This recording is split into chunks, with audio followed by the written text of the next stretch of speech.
All right, everybody. Welcome to the 4th annual Yeah But Still Halloween special. I'm your host, Jack Wagner. And once again, this will be a 2-part Halloween series. You're listening to part 1 of 2. Part 2 will be coming out tomorrow or the next day on Patreon. These are both Patreon episodes, so you're going to have to get behind the paywall if you want to hear the full thing, and I highly recommend doing it. Like I said, this is the 4th year of me doing these episodes, which is pretty shocking to me, because all of these stories come from people just like you who listen to this podcast. I don't go trolling Reddit or anything for these stories. They all come from listeners of the podcast, generally like-minded people and people that are believable, people who I believe. These are all things that I believe happened to these people. I wouldn't put anything on these episodes that I didn't believe, or if I thought somebody was lying.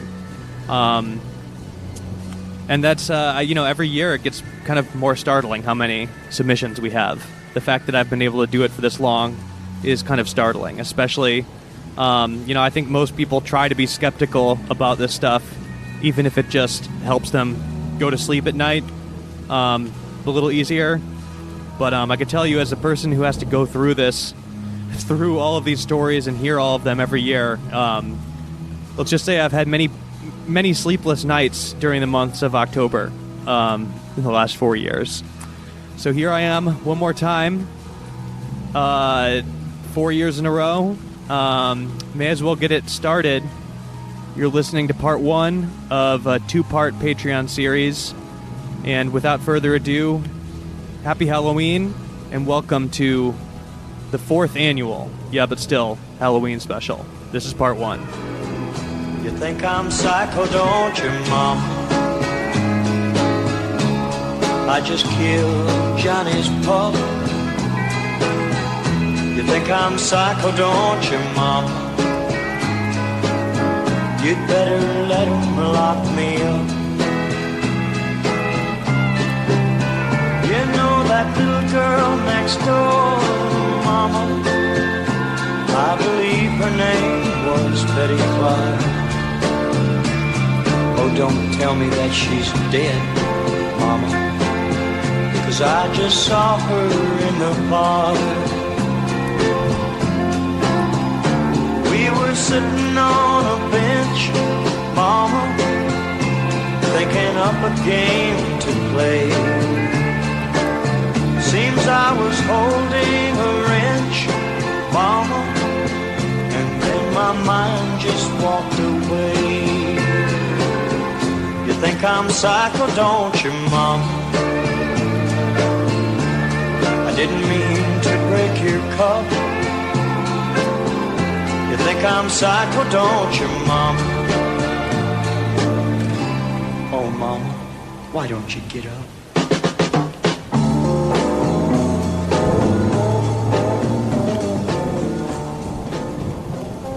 So I want to start this episode off with a series of stories from somebody that I know very well, and some of you, most of you actually probably know because he's been on this podcast before. This comes from Andy Harry from the band Cobra Man. This is a person that I've lived with before, a person that I've known for a long time, but he's also a person that even if you know him well, you realize that there's so much you don't know about him. He's had a strange life. He's lived in a lot of places. And just recently, we were actually on a camping trip, and classic style around a campfire, started telling each other weird stories.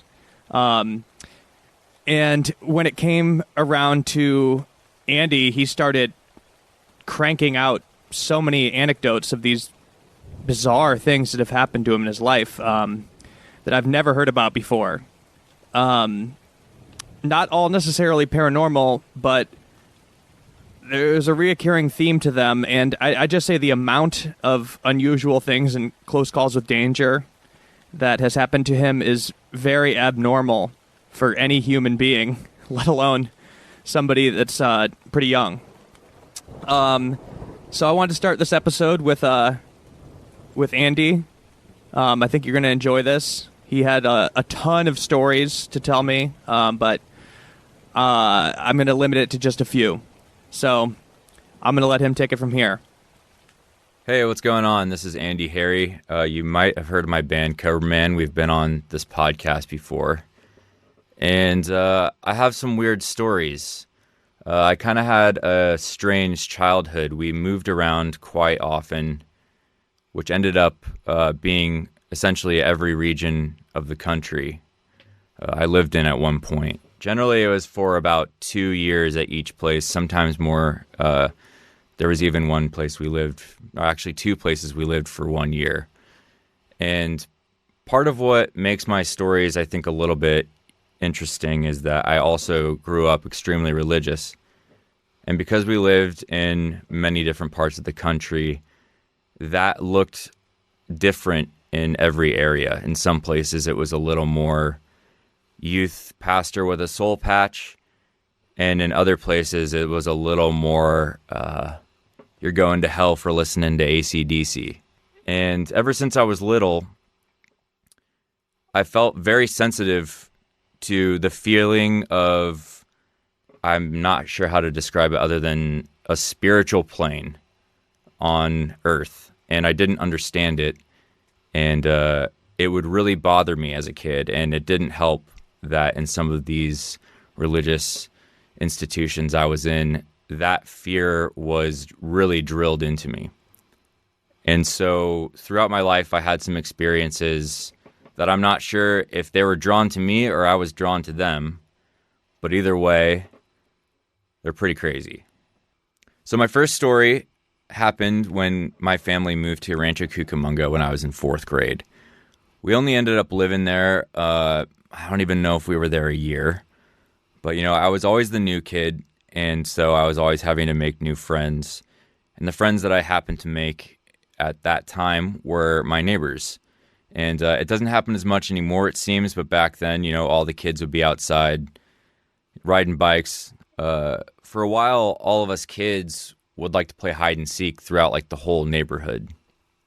And, we're hiding behind all these different houses. The neighbors kind of don't mind. There's always kids around. But me and these 2 other kids found a house that was for sale. And one of the doors was unlocked.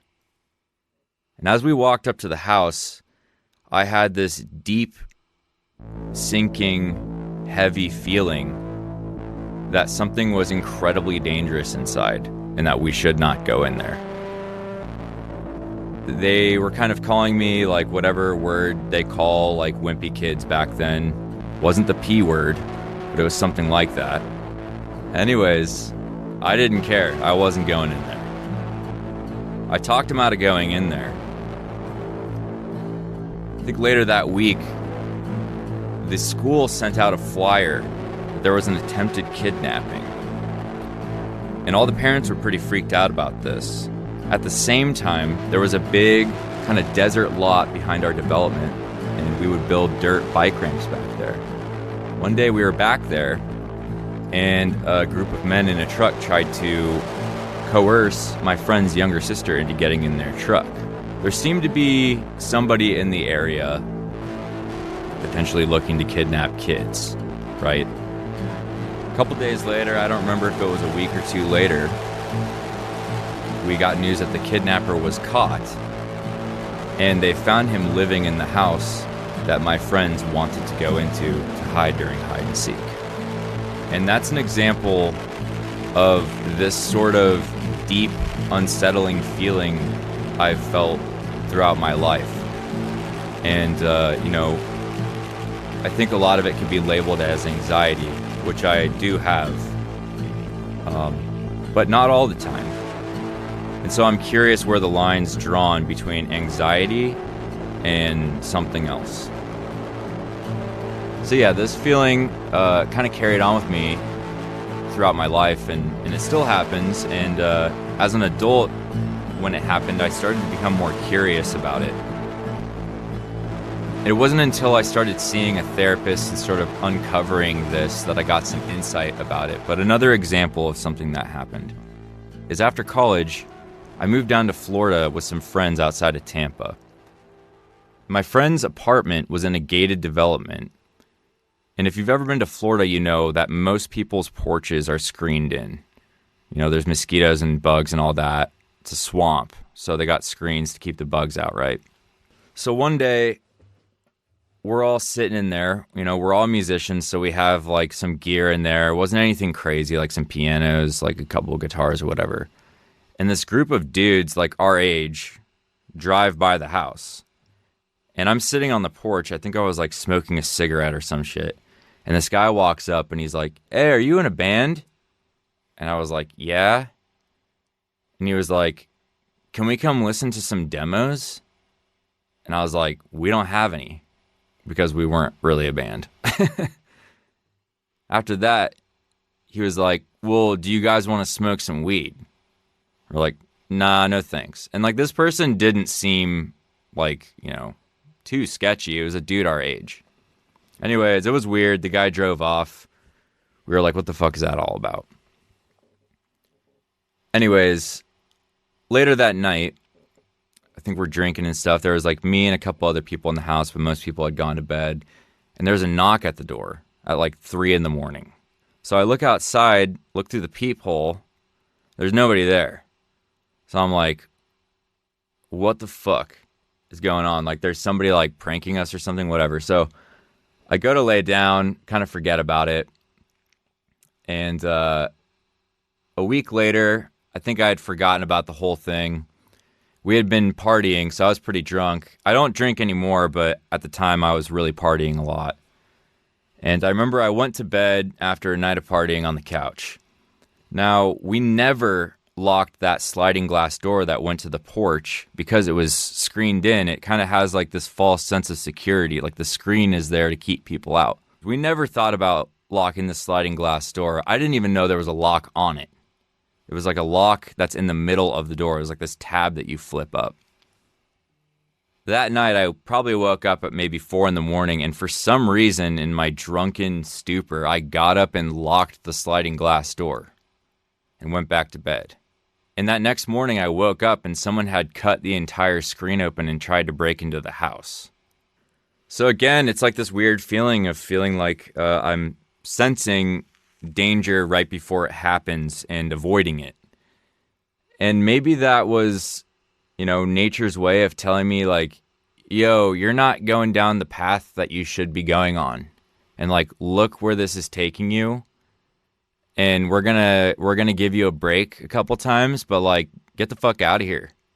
There's a lot of examples. The one that I can think of off the top of my head is, like, one time I was outside of a bar in Florida just talking to a friend, and I was like, we should go inside. And, like, a couple seconds later, a stray bullet just went right in between us, like, through the window of the bar. Anyways, it happened again. This time was in Los Angeles. I'd moved to Eagle Rock, and, you know, not too bad of an area. But I lived on one of the main roads, and, you know, it can get a little sketchy at night, but overall, you know, it's not the part of LA where there's, like, a lot of murders happening or anything like that. It's a family neighborhood. I wouldn't call it rough. I was walking in to I live in, like, a bungalow, and there's, like, a complex that has a courtyard in it. And it's not gated from the street, so anyone can walk in. But I had never seen anyone sketchy back there. There had never been any problems.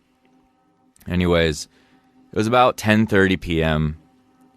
It was, I want to say, 2 nights before Halloween. I was walking across the street. There wasn't many people out. And as I approached the steps that go into the courtyard, I just saw a very black void. The only way I can explain it is it looked like the shadow of the bushes, but there was no definition in the shadow. And it blows my mind because I have looked for it every time I walk into my courtyard. And every time there's at least a little bit of ambient light or something. It's very strange. Anyways, as I'm crossing the street, I'm about 100 yards away, and I just knew something was there that I was going to encounter. I didn't know what it was. I didn't know if it was a positive or negative thing. I just knew that something was there. So as I walked in, I'm walking up the steps, and to my right, I see the cherry of a cigarette light up. Now, the guy that takes care of the complex is always outside smoking. So I figure it's him. I always say hi to him. So I walk in, I turn, I say, "What's up, dude?" This guy's like a foot away from me. And as I say that, I look over and the cherry of the cigarette lights up a little more, and I realize it's not my neighbor.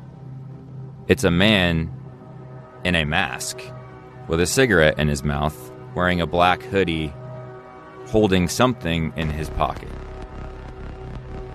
Really posting up, like looking tall and tough.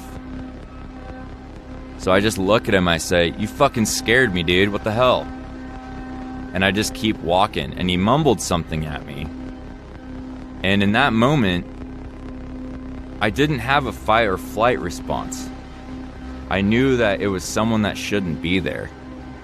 But for some reason, I just kept walking away at the same pace I was walking, and I turned and looked over my shoulder, and we just made eye contact the entire time I walked back to my door. He was wearing the most terrifying mask I've ever seen. It wasn't a Halloween mask. It was one of those paper spa masks that have like the little nose cut out and the eyes and stuff. And as I got to my door, I turned, and he just... when I turned, he was gone. Like, I turned to my door to, like, open it, and then I turned back, and he was gone.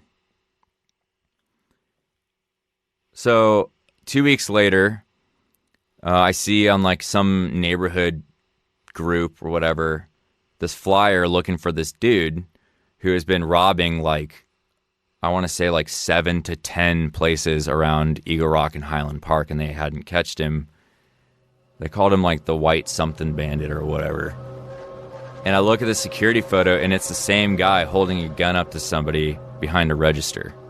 Same exact hoodie, same mask, same everything.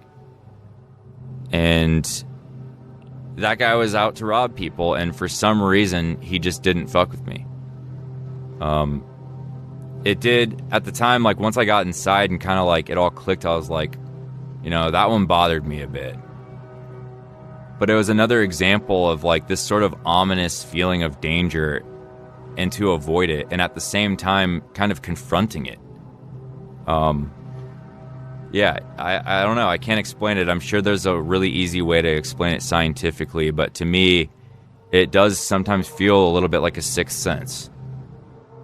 So yeah, this type of stuff has happened to me a couple times. There's been a time where, like, you know, there's people that I party with all the time, and then there's one night they want to go somewhere and I don't go, and they get into, like, a bad wreck. Weird stuff like that. I choose to see it as, like, something looking out for me, but, you know, I'm not making any claims here like that. Anyways, there's one more. You know, I was at my friend's house one time. This is in Pennsylvania. And there was, like, 3 of us just hanging out in a basement, like, on a weekend night or whatever. And I go upstairs to, like, get a drink or something, and, like, all the lights are off in his entire house. It's, like, pitch black. And as I go up the basement stairs, I run into someone. And I'm like, oh, shit. Like, hey, dude, we're down in the basement. And I don't know who this is. I just think it's, like, a friend of my friend whose house it is. So I bring this guy down into the basement. And I get down. I don't know why I didn't think it was, like, you know, that weird until I got to the bottom of the steps. But I get to the bottom of the steps, and I'm just standing there with this random guy that's, like, missing half his teeth. And I'm like, hey, your friend's here. And my friend's like, who the fuck are you? And this isn't, like, a nice neighborhood. Like, this isn't, like, a shitty part of town. My friend's like, who the fuck are you? And the guy, like, it was, like, one of those moments where everyone freezes, like, are we gonna fight, or what are we gonna do here? So we took this guy upstairs and, like, made him go outside, and then he started talking shit to us. He was like, fuck you guys, like, blah, blah, and we were like, dude, you just broke into his house, like, get the fuck out of here. And then it got to the point where my friend, like, ran inside and, like, grabbed a broom and like chased him away with a broomstick, like literally. Anyways, so after he left, we were like looking around to see if he stole anything. The only thing the dude stole, I guess my friend had made some chicken nuggets and he had them on a plate in his room, like upstairs in his room on a whole different level. And the only thing the dude stole was like he took a few bites of the chicken nuggets. Ugh. Yeah.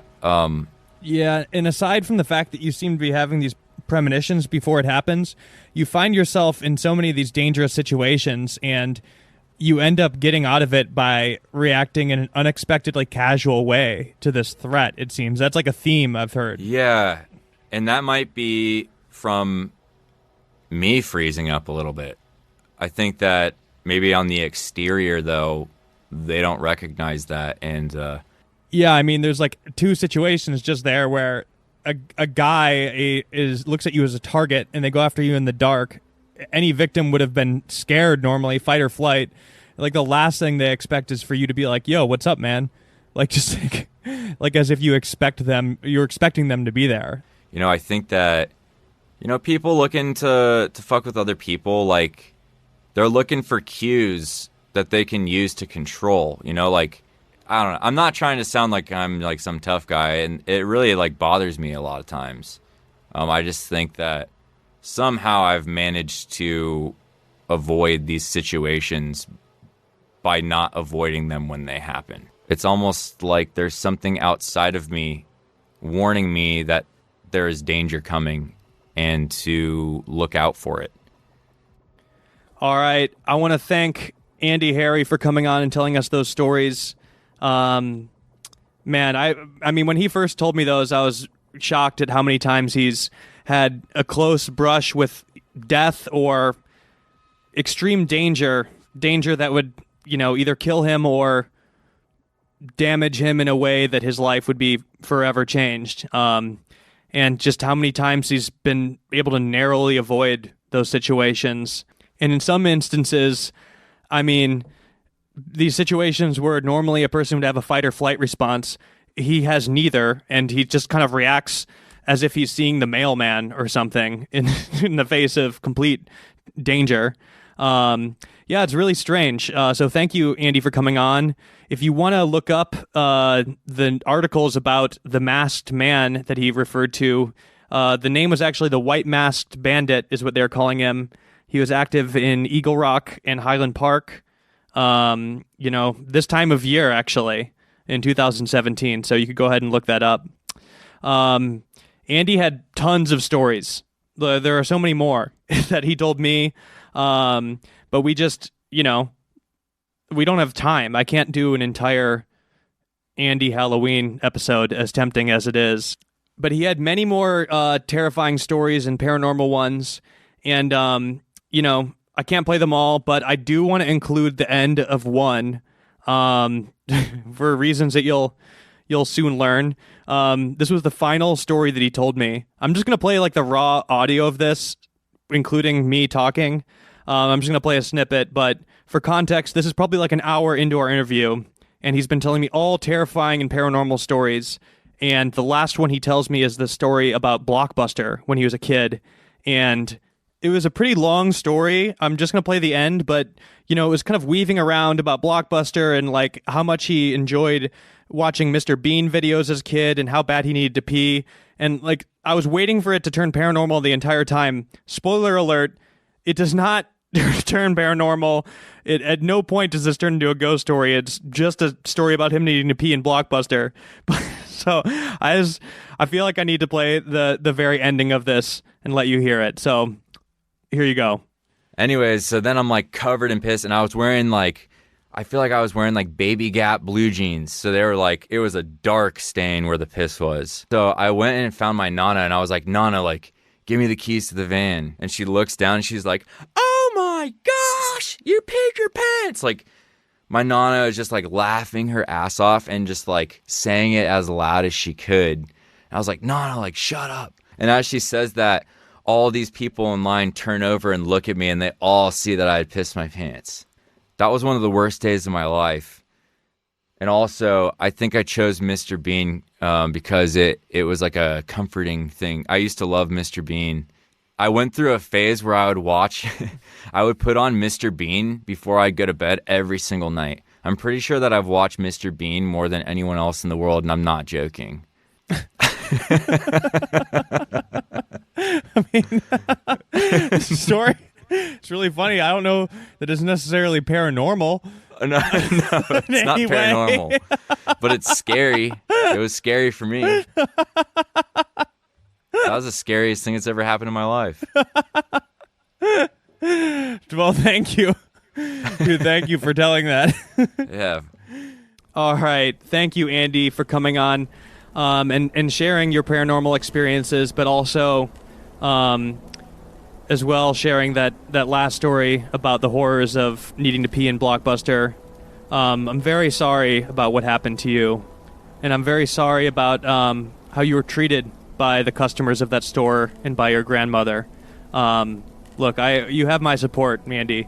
Thank you for coming on this podcast, and thanks for telling us your stories. Honestly, very incredible. I'm sure Andy will be back one day to share more of his stories. But we continue forward. This next episode honestly follows some similar themes. There's a reason I started this one with Andy's stories. This whole episode kind of follows certain themes of premonitions, a sixth sense, things like that.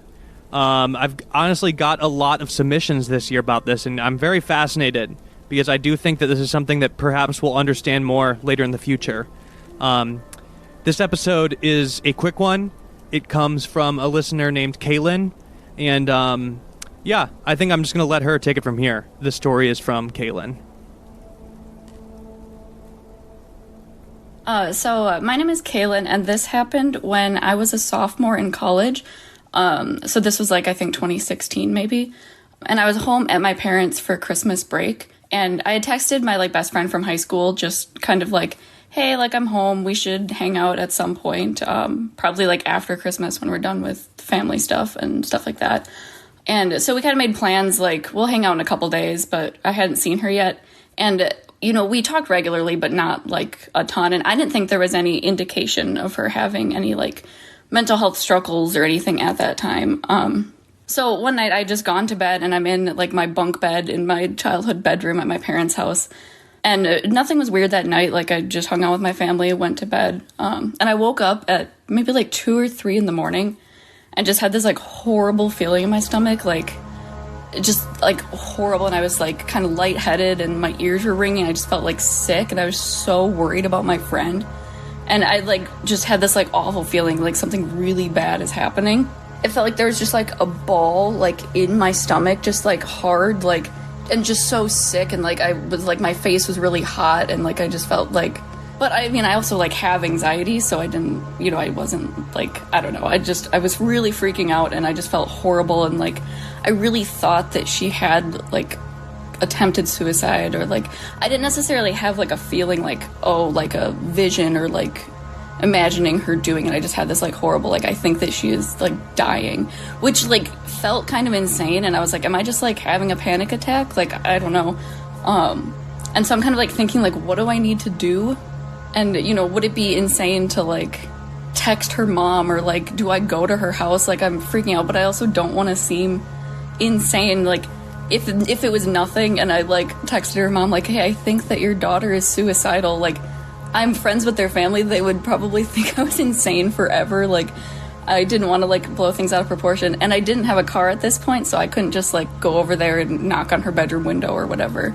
So I'd have to like wake up my mom, ask to borrow her car, and so I'm just kind of like weighing like, am I insane? Is this like nothing, but also having this horrible like guilt, and just like if I don't do anything and it was real, like that's just like horrible.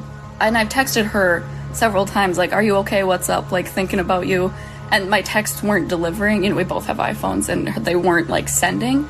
So then I texted her sister, who I was like, oh, she's around our age and I was good friends with, and I was just like, hey, just kind of worried about your sister, like are you home, could you check on her? Because my friend lived at her parents', and I was sure her sister was like visiting for Christmas. And she didn't answer. I mean, it was like 3 in the morning, which makes sense. But I'm just like, I don't know. Do I like call her family? Do I go there and knock? So I texted her sister a couple more times, and she didn't respond. She didn't open it or anything. And I didn't have her mom's phone number, but I was friends with her on Facebook, and I'm like, okay, I Facebook message my friend's mom and be like, hey, I'm just a little worried about her. Like, could you maybe go check on her? Like, could be nothing. Trying not to, like, sound insane. But she didn't open that either, and it's 3 a.m, like, I didn't really know what to expect. So then I just start, like, calling her sister. I called her probably, like, 4 times maybe, just, like, hoping that her phone was on vibrate and she would wake up. And nothing happened. So I'm just sitting there panicking, like, this horrible, horrible sick feeling in my stomach. And I'm getting to the point where I was, like, about to go wake up my mom and ask her to, like, if I could borrow her car and drive over to their house. And then I get a message, and I believe it was from her mom just saying, like, we have her, thanks. Which wasn't, like, an answer. You know, I didn't know, like, was this real? Was it nothing? Did she attempt suicide? You know, I didn't know.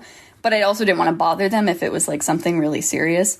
So I'm just waiting, and it's, like, probably now 4 or 5 a.m. I'm just, like, shaking and sick and, like, so worried. And then in the morning, I think her sister maybe told me, like, that she had attempted suicide and that they had called the police, and she was in a hospital. She was alive still, but had some, like, medical issues from it, obviously. I don't know what they had to, you know, do there. I've never asked, like, details. But she was fine, and then she was inpatient for maybe a week or 2, and now today is completely fine, and, like, we're still good friends, and we never talk about it, obviously. I don't want to, like, bring up a very traumatic thing. So I guess her mom, I believe, saw my Facebook message, and it might have been her sister first. I don't know. Like, it has the little dot in the bottom when it shows that someone's seen it, and I saw that, like, in the morning, maybe 5 or 6 in the morning. So I knew that her mom had seen my Facebook messages. But I guess that they had, like, I want to say that they had seen my message and went in, but her door was locked, and so they had to, like, take the hinges off the door and stuff. Well, and I don't want to take, you know, total, like, responsibility, like, I did this, like, but her door was locked, like, they went and checked, but yeah, they did, and it was very, very early in the morning. I want to say, like, 4 or 5 that they found her and called the police. And it was just, like, the weirdest feeling in the world. You know, I don't know, like, if you've ever, like, seen something horrible or gotten really bad news, like, it felt the same as, like, when I've been told a family member died, like, just that, like, horrible, like, oh my God feeling. And I felt that other times in my life, you know, like, just, like, randomly, and it has never really amounted to anything. It's not like, oh, and then I saw a bad car crash. It's just, like, I've had that feeling before, for sure. But this was, like, so specific and, like, about my friend. Like, I knew something was wrong with her. All right, welcome back. I want to thank Kaylin for telling that story, and just want to say I'm grateful that, you know, her friend is doing okay. You know, ultimately, this is actually a good story. It's paranormal and definitely eerie, but ultimately, a good thing happened, or at the very least, a much worse situation was avoided. So, I mean, it's refreshing hearing stories like that. Especially when you hear so many awful ones doing these episodes. So let's continue forward.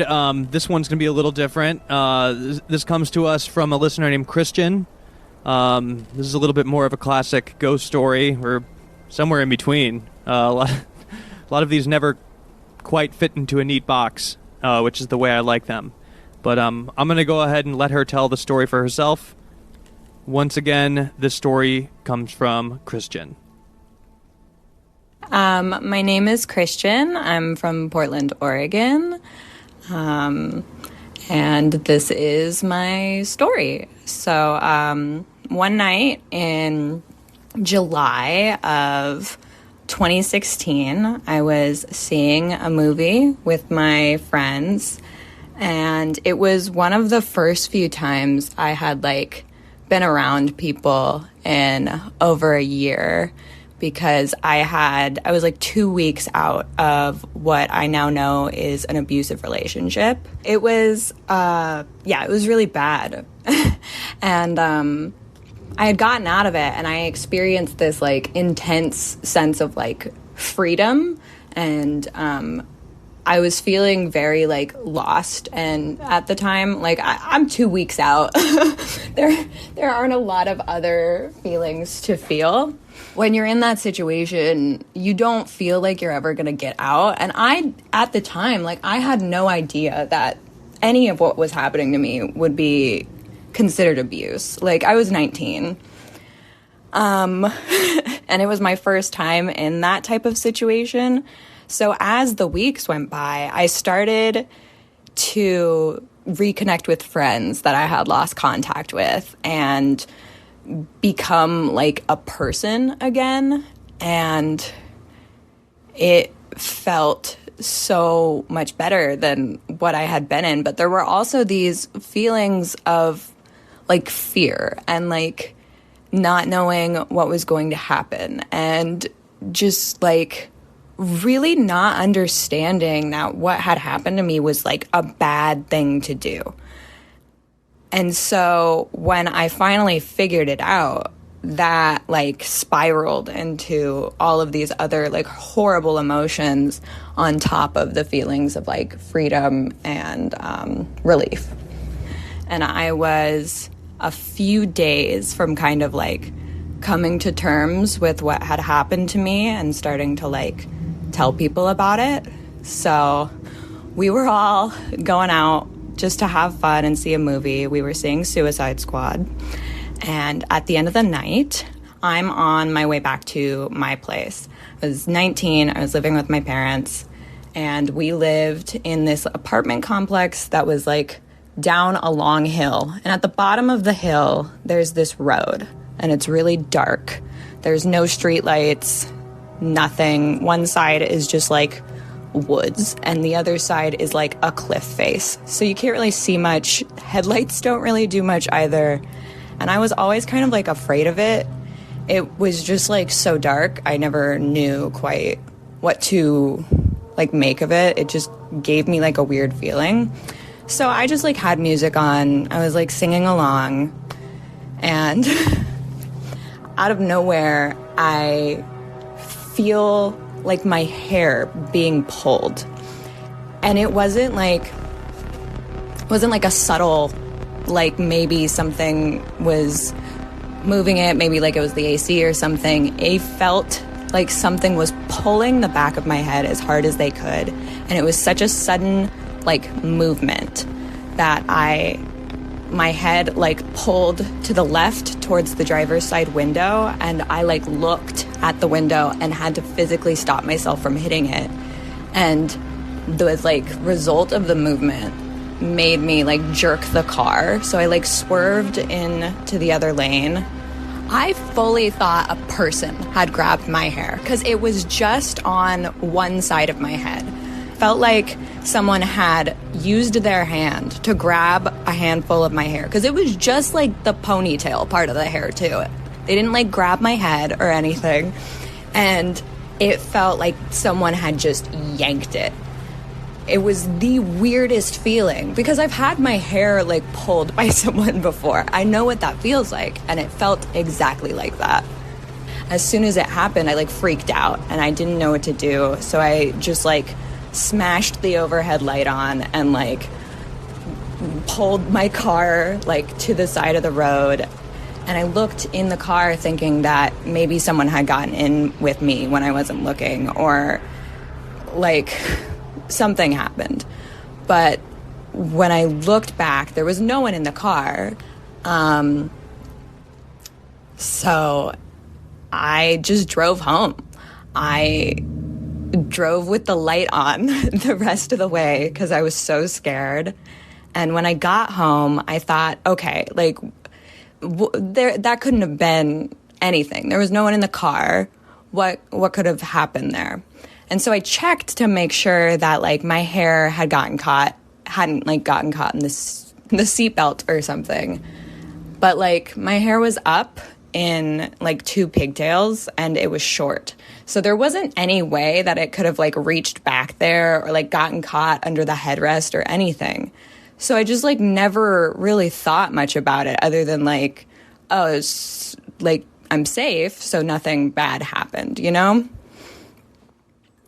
Over the next year, lots of things were happening. I was changing myself a lot in the coming year, and in that, I realized that a lot of my stuff was going missing. It was just disappearing in thin air, and then, strangely enough, it would always come back, but it would come back within 48 hours at the foot of my bed. Which, for a long time, I didn't, suspect anything.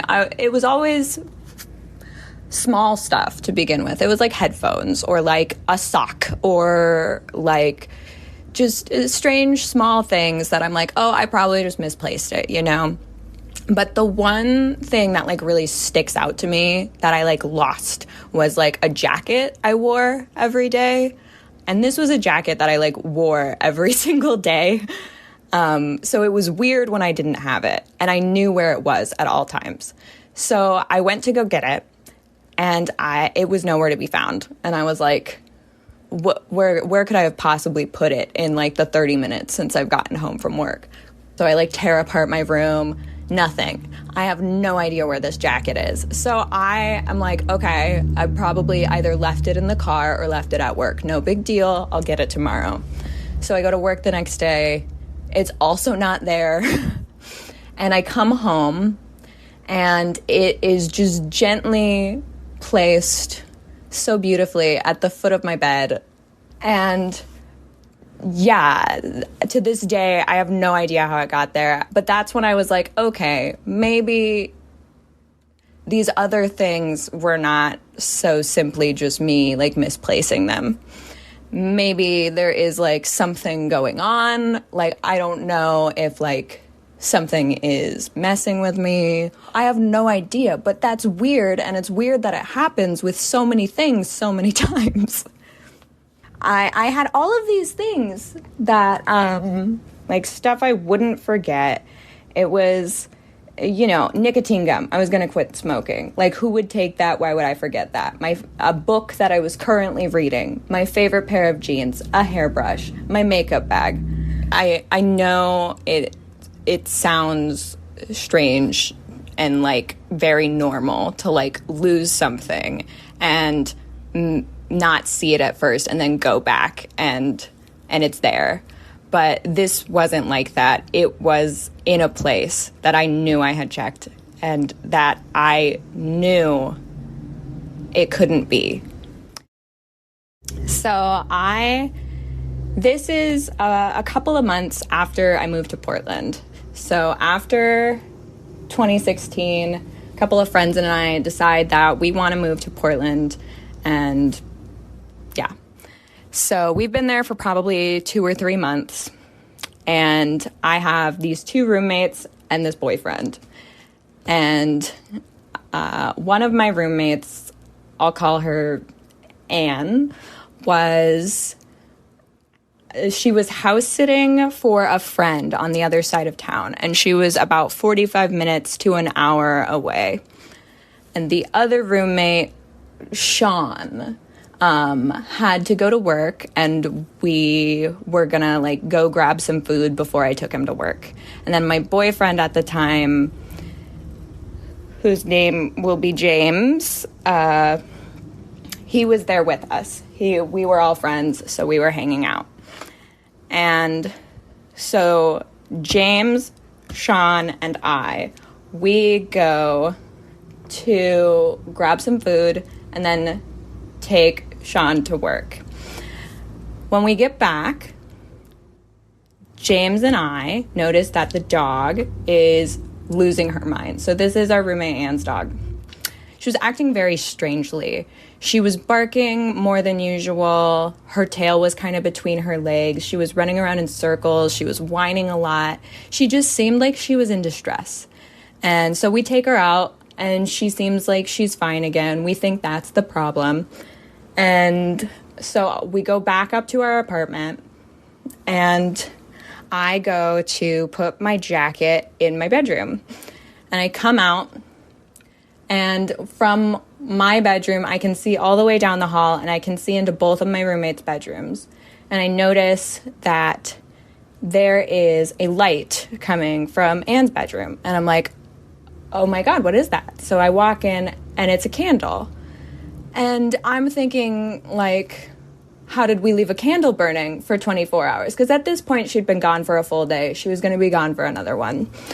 So I walk in to blow out the candle, and I blow it out, and that's when I notice that, like, the candle hasn't been burning for 24 hours. There's no way it's been burning for that long. It's maybe been burning for 20 minutes. And it, like, the top layer of wax isn't even melted yet. It's just there. And I have no idea how it got lit. So I'm like, okay, we just had, like, the weirdest break-in possible. We need to search the house. We're walking around trying to see if anything's been taken. Like, nothing is moved. Nothing isn't where we left it. I had some cash on my dresser. It was still there. We, Anne's expensive laptop is still there. Like, nothing had been moved or taken in any way. It was all right where we left it. It was just that there was a candle burning. And so I'm texting both of my roommates, and I'm like, hey, have either of you guys been home somehow in the last hour? And both of them are like, no, what's going on? Obviously, one of them was with me. There's no way he could have done it. And then the other one, she's across town. Like, she couldn't even have gotten there and back in the time that we were gone. So I go to, like, this weird, like, occult store, and I'm like, listen, I got something at my house.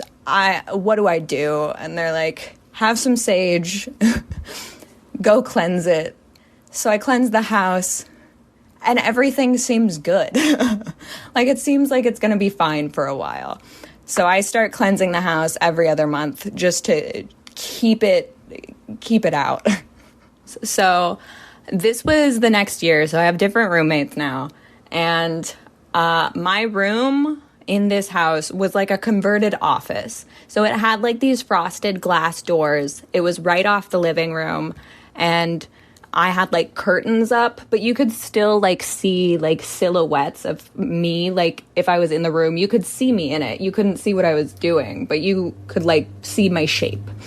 So it started happening where, like, I would be out of the house and I would get these random texts from my roommate asking if I was home because he hadn't, like, seen me.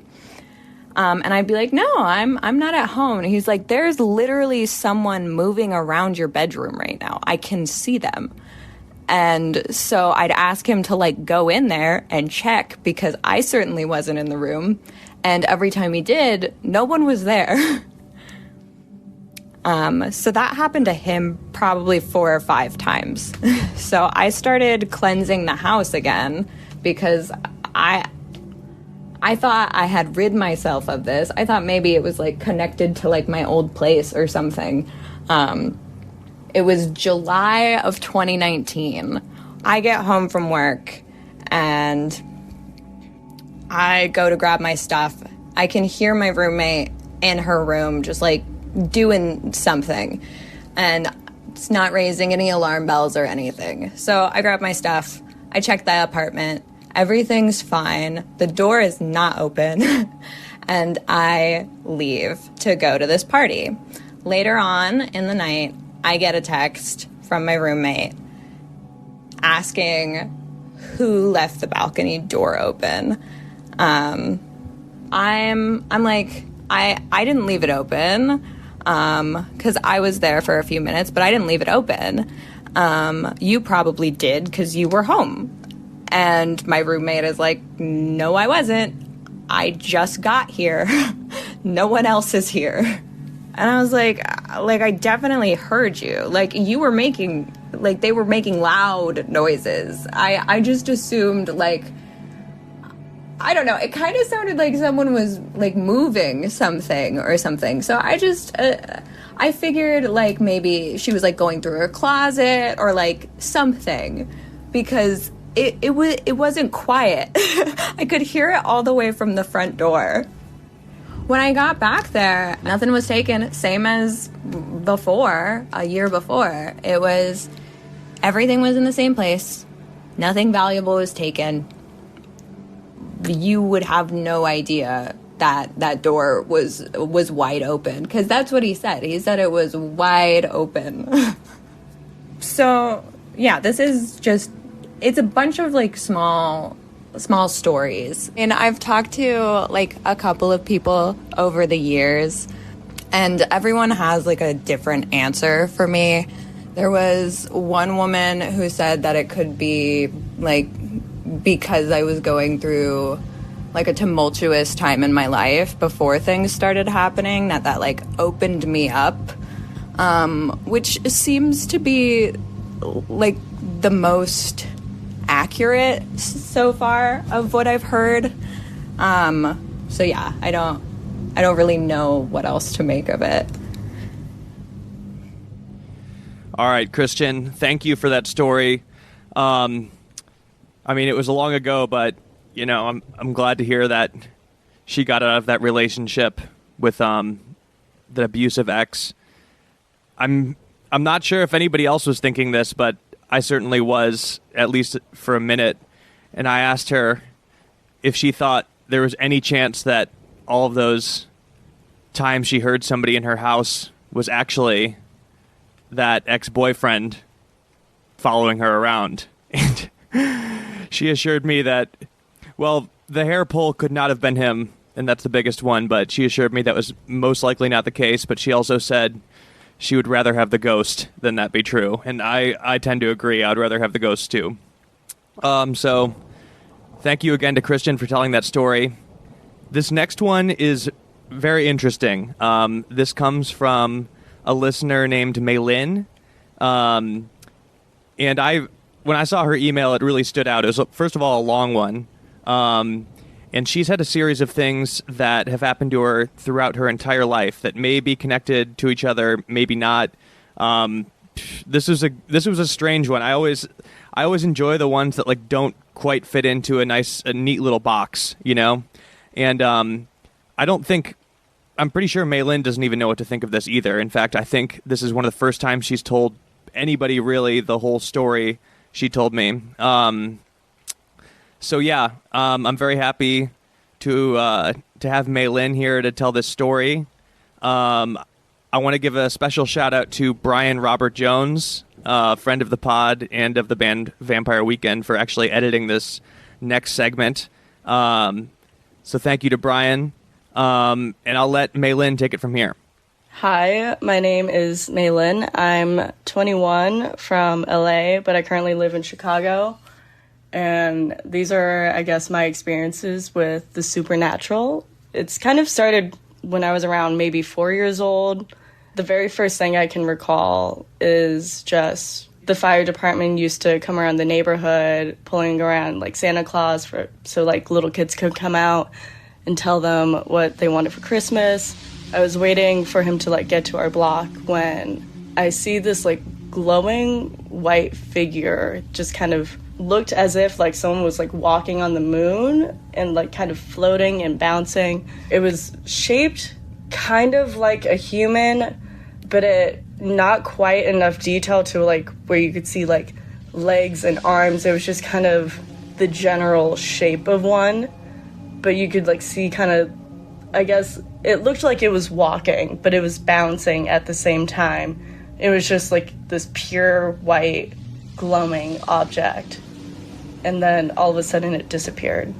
It made the hairs on the back of my neck stand up, and it was just very bizarre. I knew, like, even though I was really young, it was just still, I knew I shouldn't really be saying that. I don't really know why I decided to keep it to myself. I guess it was because, like, my mom is a very devout Catholic. I didn't really want to freak her out because I knew ghosts and stuff always scared her, so I was just decided to keep it to myself. And then the following year, still being pretty young, I would see these kind of like shadow people, I guess you could say. Not the same as when you're in sleep paralysis. I've had that too, but it's very different from that. I would just be out and about at the park, at the store, and just kind of see these like shadow figures that would briefly pass by and like dissipate into like thin air. These were much more defined like silhouettes of people. I would occasionally see, like, being in my backyard, this like silhouette of like a Victorian era woman. She would just quickly pass by, but there's no face or anything. It's just like this pure dark silhouette of somebody. Those, for some reason, never really scared me. It just kind of felt like they were people too. Just kind of like I should mind my own business for whatever reason. So always kept that to myself too. So the first big thing that actually scared me was when I was 12 years old. My neighbor was having some people over. It was getting a little bit later into the night, and it was me, 3 girls, and then one of their guy friends. And the 3 girls wanted to try to use a Ouija board. I remember being like, I don't really want to do that because my mom always warned me not to use them because you could just invite any bad spirit in. You can't really control who's there and who's not. So I was kind of against it, but like it kind of persuaded me. So I was just like, I'll sit in the corner. I won't participate. I'll just watch, as if that's better for some reason. I don't know. But they drew up a Ouija board on just like a piece of paper and used like a tape dispenser thing as like the little communicator thing that you move around the board with that you put your fingers on. And like they were like asking questions. It wasn't too bad. They like said they connected with somebody. I wasn't really sure. I was just kind of sitting there watching. And then all of a sudden, the little tape dispenser thing just kind of flew across the room. And our friend just passes out. He's foaming at the mouth. And it looks like he's seizing quite a bit. And probably should have called 911 if we were thinking straight, but we just thought it was the Ouija board, so we ran out of there. They tore up the board and said goodbye, which is what you're supposed to do to like cut off any connection. So we ran downstairs. We were like talking to our parents. Of course they think we're just like goofing off. They don't know what's going on. Me and one of the other girls went upstairs to like check on him to see how he's doing. He's still laying there, and then I remember just blinking, and then he was just standing straight up and like staring at us. Like it looked like he was looking like into our souls. Then I don't know, we were just panicked, so we ran back downstairs. We finally decided to all go back up, and he's like slowly getting conscious, and he just has these big ass like long scratches on his back, and he has no recollection of anything that had happened, which was really weird. But like at that point I was like, okay, I'm gonna go home. Kind of don't want to stick around for the aftermath to see anything else. So I went home, and it was like a normal night. And like whenever, for some reason when I was growing up, whenever I was like scared, I decided to like either sleep on the couch or like make my own bed on the floor. For some reason that just was like comforting to me. So that night I made a bed on the floor in my room and went to bed. It was kind of hard to fall asleep, still being like freaked out, but just went to sleep. And I remember my eyes just shooting open, and my feet were facing the like my mirror in my room. So I just remember my eyes shooting open and seeing this man staring at me. He was like probably in his 60s, bearded, wearing all black with bright red eyes. Like his eyes were just glowing red. And it wasn't sleep paralysis. I can move around once again. Like I knew what that felt like. I'd experienced that before. I just remember staring at him for like maybe a few seconds. But I kind of refused to look over my shoulder behind because I didn't want it to be real. I remember thinking that. So I just flipped my body over on my bed and like laid face down, refused to open my eyes and turn back over. And it was pretty normal after that the next day. Nothing major. Like the next few like months, it was kind of hard to like fall asleep. I slept on the couch a lot in my living room. After a while, things kind of calmed down for a little bit. Nothing crazy happened. And then I would start to hear like somebody was home with me, even though I'd be home alone. It would sound like footsteps down the hallway, or like someone's in the kitchen moving stuff around. I would occasionally like see stuff move, like stuff would fall off the shelf. And then that's when I told my mom, just because I didn't feel comfortable in my own home anymore, and it was just weird. So she had a priest come over and give me a blessing in the house. At this point, I was still pretty young. I didn't really have much thoughts on like religion, so I was just like, okay, sure, whatever will help. He was praying in Latin, so I'm not exactly sure what prayer he said, but he walked around the house. I believe he was sprinkling holy water, did something with the doorways of each room that like I had weird experiences in, but nothing too crazy overall. It was just kind of like he was giving a blessing to the whole house. But yeah, it did go away for a few years. It wasn't until I was about 15, I remember being home alone at my dad's house. I was just doing homework at like the dining room table when like an extra napkin that was sitting on the table just started floating up, and it looked like someone had just thrown it on the ground, and that really freaked me out. So I called my mom and I was like, hey, it's happening again. She called a priest, and he thought for some reason I was being harassed by like a minor demon. I'm not really sure how the ranking works or what qualifies that. So he wanted to give me a minor exorcism. So my mom thought that was a great idea. So she took me to the church he was at. They had me lay down in a pew. And I just remember thinking, because at this point I was a teenager, not that religious. I was just kind of thinking, this is ridiculous a little bit, even though like it was going to help me and everything. But I actually ended up falling asleep during the whole thing. So I'm not really sure what happened. He was playing this like relaxation music CD, kind of like what you would hear in the background of like a meditation, you know, those like pre-recorded meditations. So fell asleep because it was like early in the morning. I was exhausted. Literally just felt like I was waking up from a nap. I didn't feel like any like epiphany or like, I guess, like relief from it. I just kind of went about my day and it was normal. And I was just kind of waiting for like other stuff to happen, but it never did. Until like I moved to Chicago when I was 18 years old. I moved to Chicago for school. At my old apartment, there was like a few minor things that had happened, but it just, the energy felt different when things would happen. Like my laptop would just be like sitting on my bed and it would just like clash on the floor. Like just sitting in the middle of my bed would fall completely off. And then I had a painting that was hung above my wall. It had been hanging there for months. And all of a sudden it just like fell right on top of my head, which it hurt pretty bad. But it was just like a canvas, so it wasn't like glass or anything. But my other roommates said they felt like something was in the house too with us. But it didn't feel scary. None of us like felt scared from it though. So we didn't really do anything about that.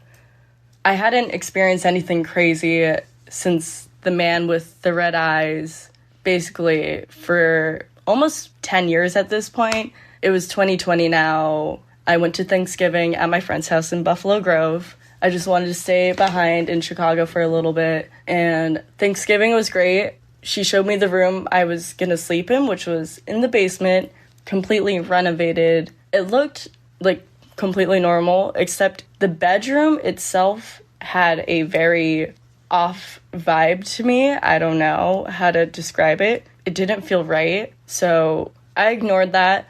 The first night, I slept okay, was just a little nervous to fall asleep. Had Thanksgiving the next day. That was great.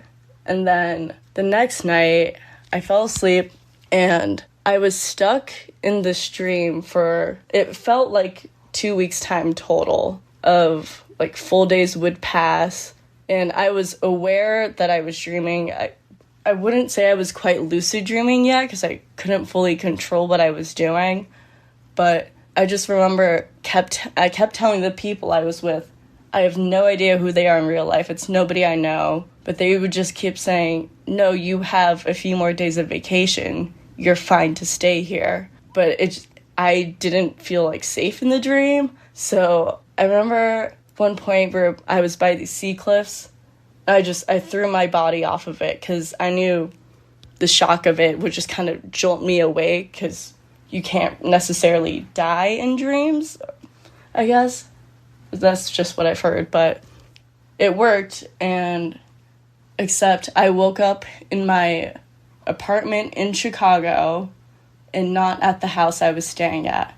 And everything felt normal for the most part.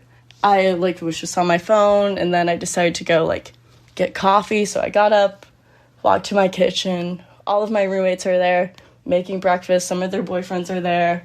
They're just hanging out. And then something in my head just tells me this is a test. So I look around and I grab my roommate Sophie's arm. And as soon as I did that, I was jolted back into the room I was staying at my friend's house. And on the ceiling was this inhuman creature. It was on all fours on the ceiling, probably about by the foot of the bed, just staring at me. It kind of looked between the cross of a lizard and a human. Its head was completely smooth, its body was completely black. I can't really remember seeing a mouth or a nose or anything. I just remember seeing the eyes staring at me. And then I also noticed that there was this blue light shining right above my head, except there was no source to the light. It was just these blue rays of light shining. And it made me a little confused, but I was mostly scared from the thing staring at me.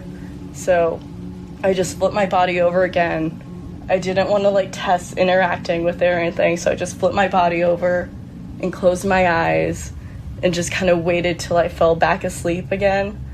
But I knew I was fully awake, in the bedroom in the basement, just because usually when I dream, I can't really remember feeling stuff, but when I woke up, I remember feeling the bed, being able to move around. I remember feeling the air conditioning running on my face, if that makes sense. And then the next day I woke up. I didn't want to tell my friend that something was going on in her basement, so I kind of waited a few months before I told her, and she was freaked out, but I mean, not much she can do. A few months ago, I spent the night there again, but I refused to sleep in that room. I just slept on the floor of the living room because I was I cannot sleep in there again. I was talking to a tarot reader about kind of my experiences. It's this woman I've seen a couple times. She's great. But as soon as I told her, she just kind of goes, oh, I call those creepers. They're harmless, but they're attached to certain rooms, and they just kind of like to feed off of the fear of people, but they can't do anything to you. And it was just so bizarre that she knew right away, what it was. And then I had mentioned the blue light that was shining above me, and she goes, usually that's associated with, angels, specifically St. Michael, who's probably protecting you, which I thought was interesting because at this point in my life, I am not religious, so I'm not necessarily sure I believe in angels or whatnot, but it kind of, as soon as she said that, it made sense that it felt, because it did kind of feel like it was protecting me, but at the time it was just confusing, didn't really think much about it, so it was really nice to get clarity on that. A few months later, I want to say maybe back in March of 2021 now, I was out with a friend in Humboldt Park, and we were just kind of shopping around, not doing much, but she wanted to check out this crystal shop that was nearby, so I was like, okay, sure. It wasn't anything crazy, just kind of a classic crystal shop. They had tarot card decks, crystals, and books on witchcraft and whatnot. And then we were gonna leave, so we called an Uber, we're waiting outside. I'm just kind of mindlessly browsing the book section out front, and then I see this man, and it kind of just instantly brought me back to that night when I was 12 years old, seeing that man with the red eyes, and just something inside me knew that was him, or like whatever that spirit was, like just took on his appearance or whatever. I'm not sure. It was kind of relieving to like see him as like a human being and not this terrifying creature.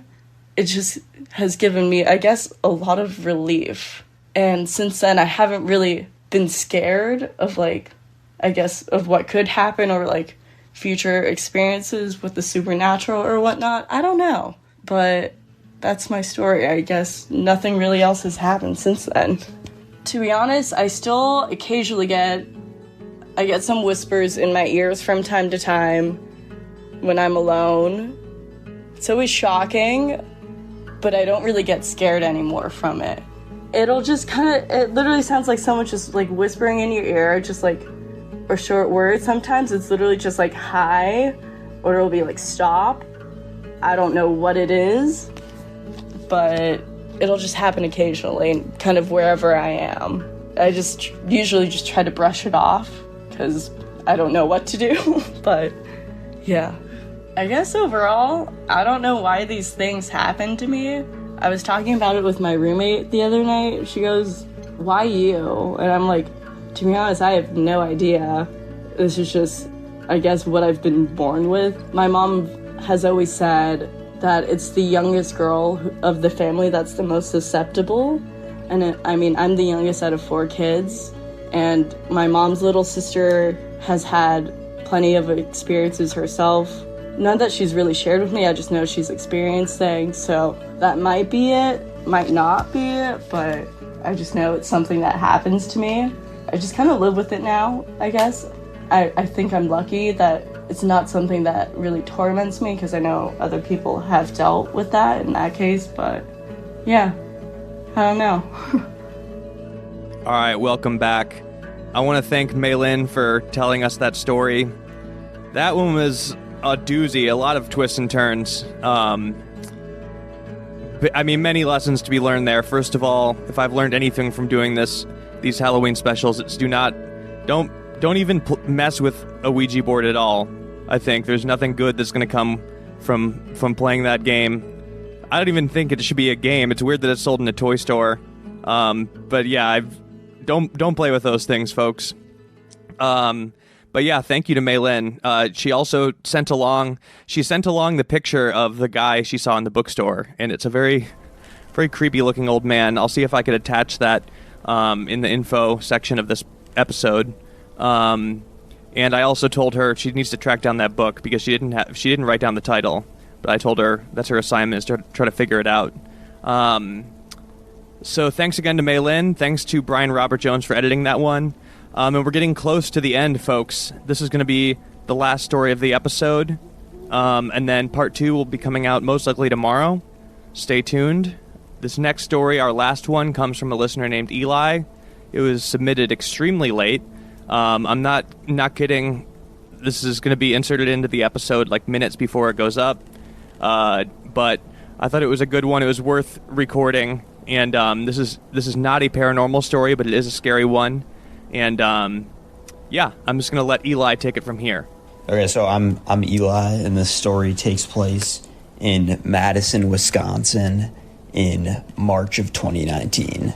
So basically I was going to college at Wisconsin, and I lived in a house with 5 other guys at the time, and I was living in the basement, and this is one of those basements where there's windows at ground level, so the main area of the basement was facing a back alley.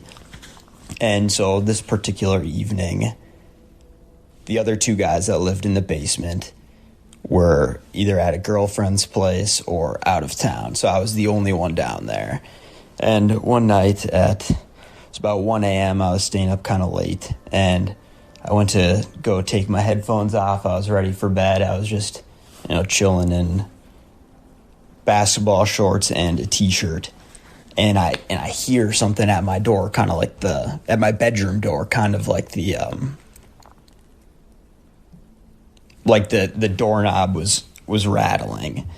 And I thought to myself, it's strange. Like, I would assume one of my roommates would knock, especially at 1 a.m, but, maybe something weird happened. So I hear the door open, and I turn my phone flashlight on, and I flash, and I see just the most terrifying face that I've ever seen. I mean, people say that, like, when something scary happens, your heart skips a beat, and I was sort of thought that was a turn of phrase, but, I mean, in reality, it happens, and you kind of, like blood starts pumping in your ears, and your brain goes hyperdrive, and I don't really know what to do. So the guy looks disheveled, and he says to me, he goes, "Have you ever done something you were ashamed of and needed to run from?"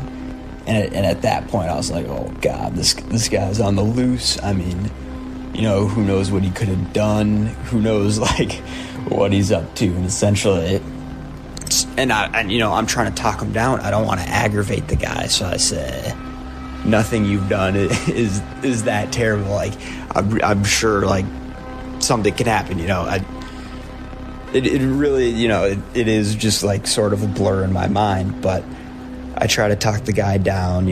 I'm keeping him at more than an arm's distance, like 8 feet away, and as I'm coming towards him, he's sort of backing up. I was like, "Hey, man, like, you got to get out of my house." It's tough to even recount what happened in the moment, because it's like you sort of black out off the adrenaline. But essentially, I remember, like, threatening to call the cops. I said, "Hey, man, you just got to get out. Like, I have to call the cops." And he's asking me not to, and I tell him, I was like, there's you just got to leave. So eventually, I walked him out of my house. And I go into my roommate's room. I start knocking on the door, and I see this light under there. And I go in and I walk in on my roommate watching some anime, and he has no idea. He's just completely oblivious. I go, "Dude, there was just a guy in my bedroom," and he's confused. Like, what do you do when you hear that, right? But yeah. So essentially, we go into the kitchen, we grab a knife. I was like, "Dude, should we call the cops?" He's like, "Of course we should call the cops." I was, like, I didn't really even know what to do in that moment. I was just, like, trembling. And, anyways, so we go to the kitchen, we get a knife, we go downstairs, we call the cops. And as we're sitting in my bedroom, I hear pounding on the window, like, "Ta, ta, ta, ta." And I look out there, and the guy sitting outside the window goes, "Hey, man, I left my jacket and hat in there. Can you pass it back out?" You're like, "No." My roommate said, he's like, "No, get out of here. Get the fuck out of here." And then I kind of piped up, because his energy invigorated me. I was like, "Yeah, get the fuck out of here." So he was like, "The cops are coming right now." And so the guy just takes off. He just bolts. And so we're sitting there waiting for the cops to come. It feels like it took an hour. In reality, it probably took like 5 minutes. But so they come to the door. They, like, ask us all these questions. They go down. They get his jacket so I guess he got comfortable. He went and he took his jacket off and set it on our couch. And so they, like, got that as evidence. They're like, "All right, don't touch the jacket. We got to get this guy sent." And they bring the dogs into our house. And so they evacuate us. They bring the dogs in. And the dogs get this guy sent. They go off. They say, "All right, you got to stay out of the house for the time being. We don't know if he'll come back." So they sit us across the street. There's a cop on either end of the street for, a little while. And I think the cops, like, saw him somewhere, and they got radioed, and they all take off. And so we're just sitting there. We're still not allowed to go back in the house. And then, who do we see rummaging around the garbage can kind of behind the house from our vantage point across the street is this guy. So I call the cops again.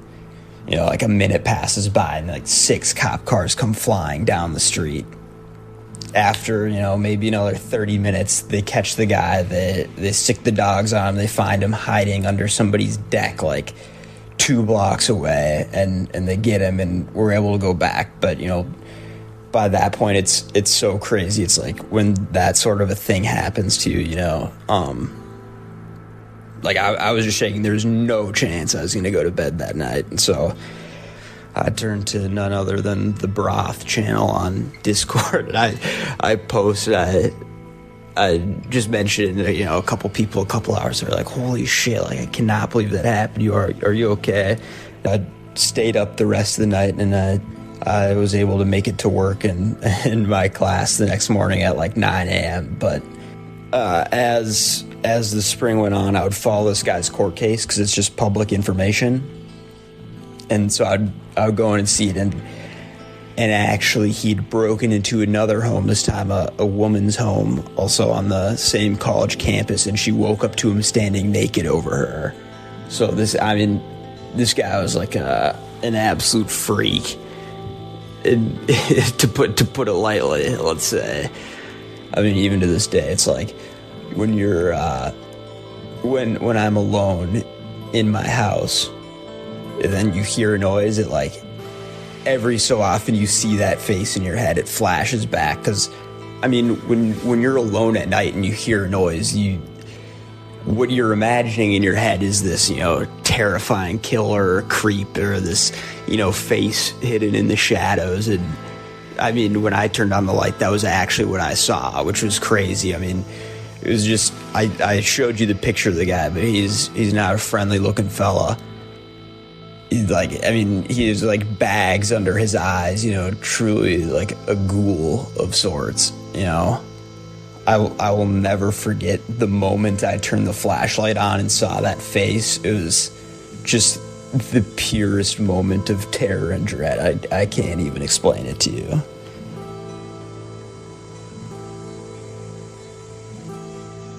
All right. Thank you, Eli, for telling us that story. Late submission, but worth it in my opinion.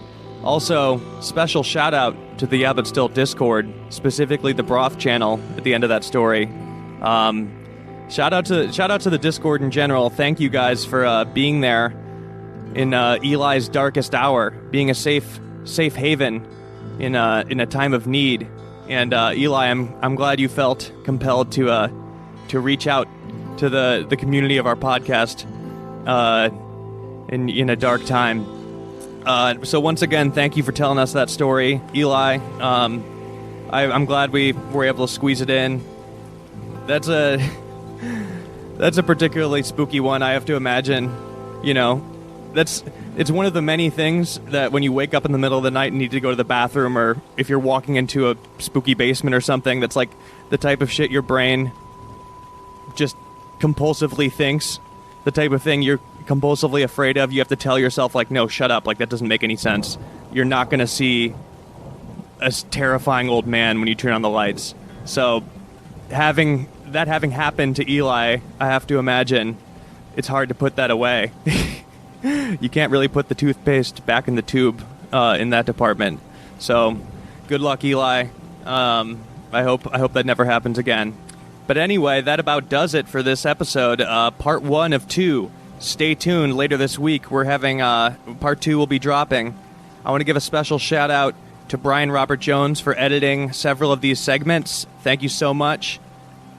We all love Brian Robert Jones. I also want to thank co-producer of this episode, none other than my sister, Christine Wagner. She helped line up a lot of these interviews and read a lot of emails. Thank you. Music, once again, by the great North Americans, a.k.a. Patrick McDermott, a good friend and an amazing musician, one of my favorites. Thank you, Patrick, for letting me use your music for free in all of the Halloween specials.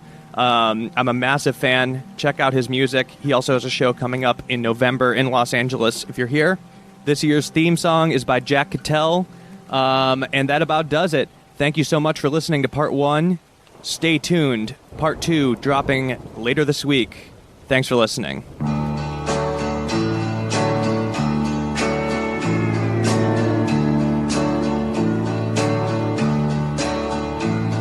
Can Mary fry some fish, Mama? I'm as hungry as can be.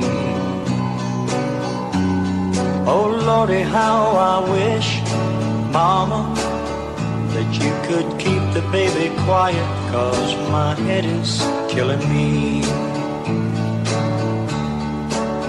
I saw my ex again last night, Mama. She was at the dance at Miller's store.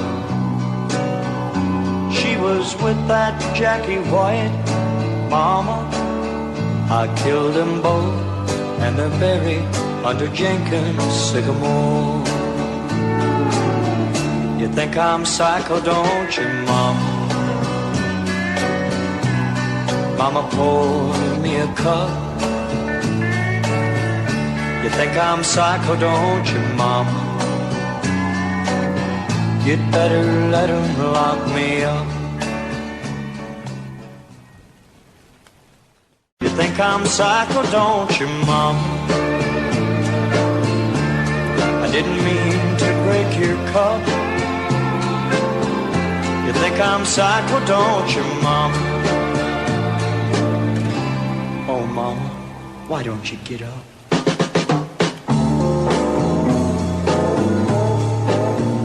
Okay, everybody, welcome back to part 2 of the 4th annual Yeah But Still Halloween special. I'm your host, Jack, and I'm just going to go ahead and start things off right away for part 2. I want to kick it off with a little update from last year's episode. I had a lot of fun making last year's episode. I mean, a big reason for that is that I was stuck inside, as I believe all of us were stuck inside pretty much last year.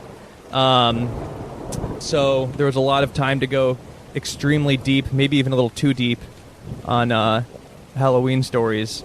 But one of the stories that stuck with me a lot, and I ended up actually keeping in touch with the person who told it to me, was Jessie. Her story about being followed around, and essentially her whole life, or most of it, by this a spirit of this girl that she calls Christina.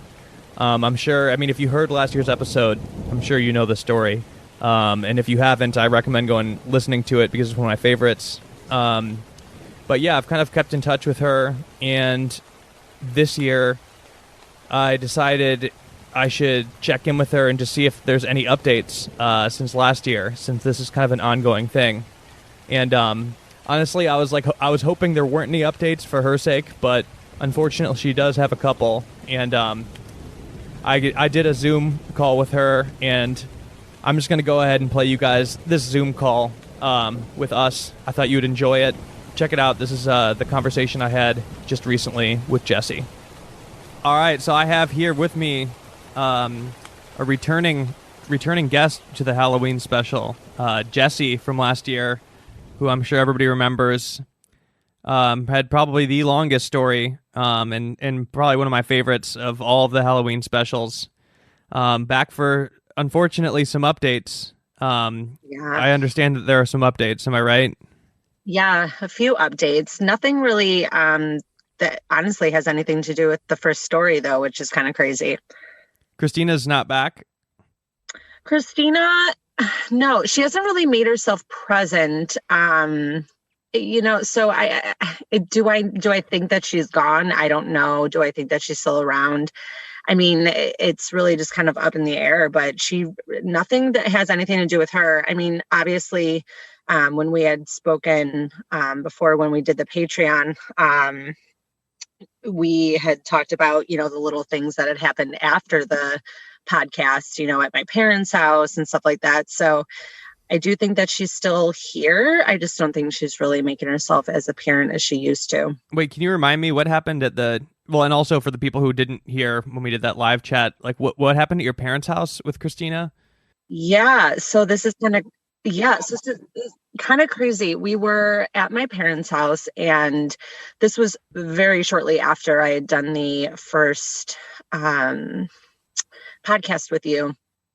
And I'm sitting down with my parents, and we were just talking about the podcast and about Christina and kind of reminiscing and stuff. And, like I had said before, if I talk about her a lot, sometimes things will happen. So I was standing in my mom and dad's side room, and there was this music box in that room. Well, still, the music box is still there, but it hadn't been working for a really long time. And it's, very rare that, it'll work because it's my Nana's. It's a very old item.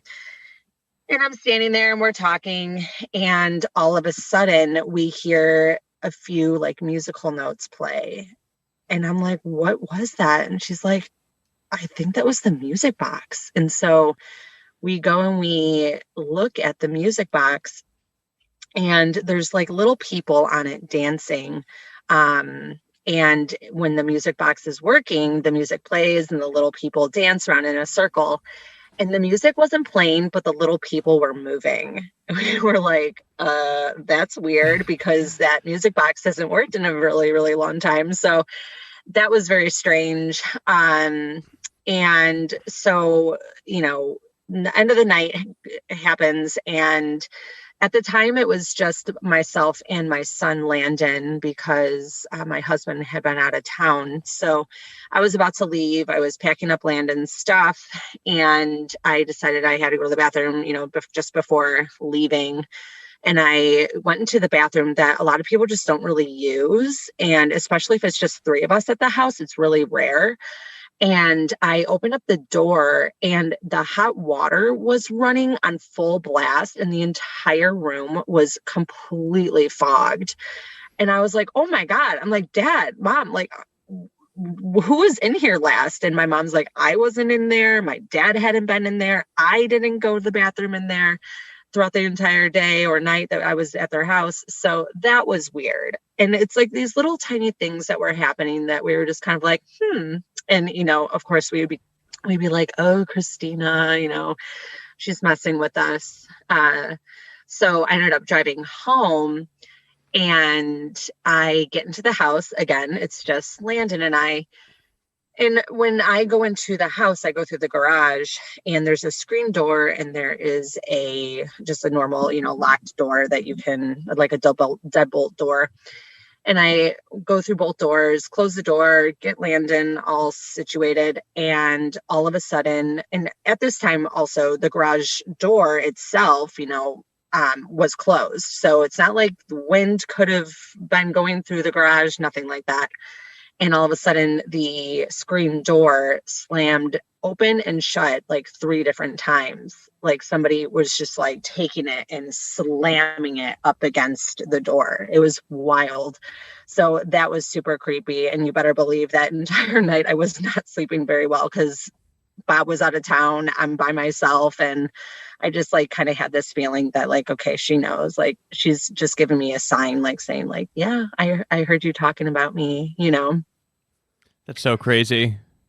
Yeah. Honestly, yeah. the craziest thing is that like that screen door thing, sometimes that's like somebody's whole ghost story. Right. And that's like a blip at the end of yours where you're like, oh yeah, that was weird. Yeah, and I went to bed. Yeah. Yeah, so, that's true. Wait, I understand that there's been some things happening. I mean, because we've talked since then, Oh, yeah. You've kind of kept me sort of updated, but I understand that there's been some things happening around your son, Landon. Yeah, unfortunately, I'm a little concerned that maybe Landon is having, I hate to say like an issue, because I don't really think it's an issue, but I do think that, it's scary. But I do think that maybe he is having an issue kind of like I do, where maybe he could connect in some kind of way and he could see things. So not that long ago, we were in his bedroom, and this was the first incident to happen. I had just given him a bath, and I laid him on the ground to just like get him changed and, put some lotion on and stuff. And at the time he had been using a pacifier, and he took his pacifier out and kind of like raised it up next to me, like he was handing it next to somebody, or handing it to somebody next to me. So if you can like picture that, like took it out of his mouth and handed it off like he was handing it to someone like literally to the right of me. And I looked at him and I was like, what are you doing? And he just continued looking in that one direction, like he was looking at someone. And I looked at him, I go, Landon, what are you doing? What are you doing? And he wasn't answering me, and he just continued holding it out. finally he like put it back in his mouth, continued, doing what I had to do. And he then took it out of his mouth and did it again. And I'm like, Landon, I'm like, what are you doing? I'm like, who are you giving that to? And he all of a sudden put it back in his mouth, looked at me, and he put his hands next to his face and he goes, scared. I'm like, oh my God. I'm like, what are you scared of? So yeah. And so that was weird because I'm like, it looked like he was literally looking at somebody next to me. Yeah. And I know kids are known to act strange around that age, but that's pretty specific. Yeah, it was just, and here I was like sitting there and I looked next to me like, who's there? And so, I did say, just out loud, I was like, if somebody's here, like, please don't scare him. He's scared. And I just like left it at that.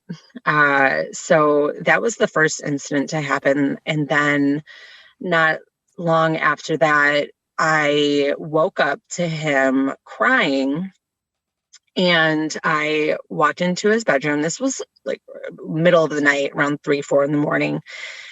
I walked into his bedroom and I was like, what's wrong, Landon? And he pointed to the corner of his room and he said, scared. And again, like just the whole scared thing is very common. I'm like, what are you scared of? And he just looked at me and was just scared. And I go, who are you scared of? I said, is there a person there? And he said, yes. And I said, is it a girl or is it a boy? And he said, boy. So I was like, okay. And I go, what does the boy look like? And he took his fingers and he pushed his eyes down. Like if you were to take the, like your, I guess, like underneath your eye, like the, why can't I think, like, I'm trying to explain it so people can like understand what exactly it looked like, but he literally just took his fingers, pulled his eyes down and made this like scary face. And I was like, okay, that's not normal. I'm like, all right, you're going to sleep with mom tonight. And he's like, okay. So he went into bed with me, fell asleep. That was over, whatever. Next day, I was just kind of like, I remember going to work and being like, I think Landon is like seeing somebody in his room. And of course, the girls all thought I was crazy, but it was definitely becoming clear that something was going on at the time. So after that, not that long after, I then woke up again to Landon crying. And this, I think, was the craziest thing that had happened as of late. And I walked in there and he was crying again. And I said, what's wrong? And he said again that he was scared. And so I said, why are you scared? And he pointed at the corner of his room again and said, scared. And I go, okay, is that man here? And he said, yes. And I said, okay. I'm like, well, you're going to come into mom's room. So I brought him into our room, put him in bed with me.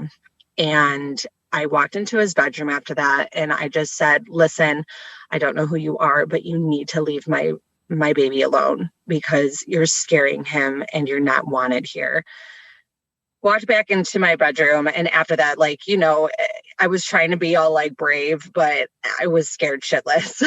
Like I was trying to be like mama bear, but at the same time, I was like, this isn't just Christina, this is something I don't know who it is. I don't know what it is. And that was scary to me. So I went back into bed and I was facing Landon towards like the middle of the bed. And as I was laying there, I could just feel this like presence in front of me. Like there was not just Landon, like it was just something that wasn't supposed to be there.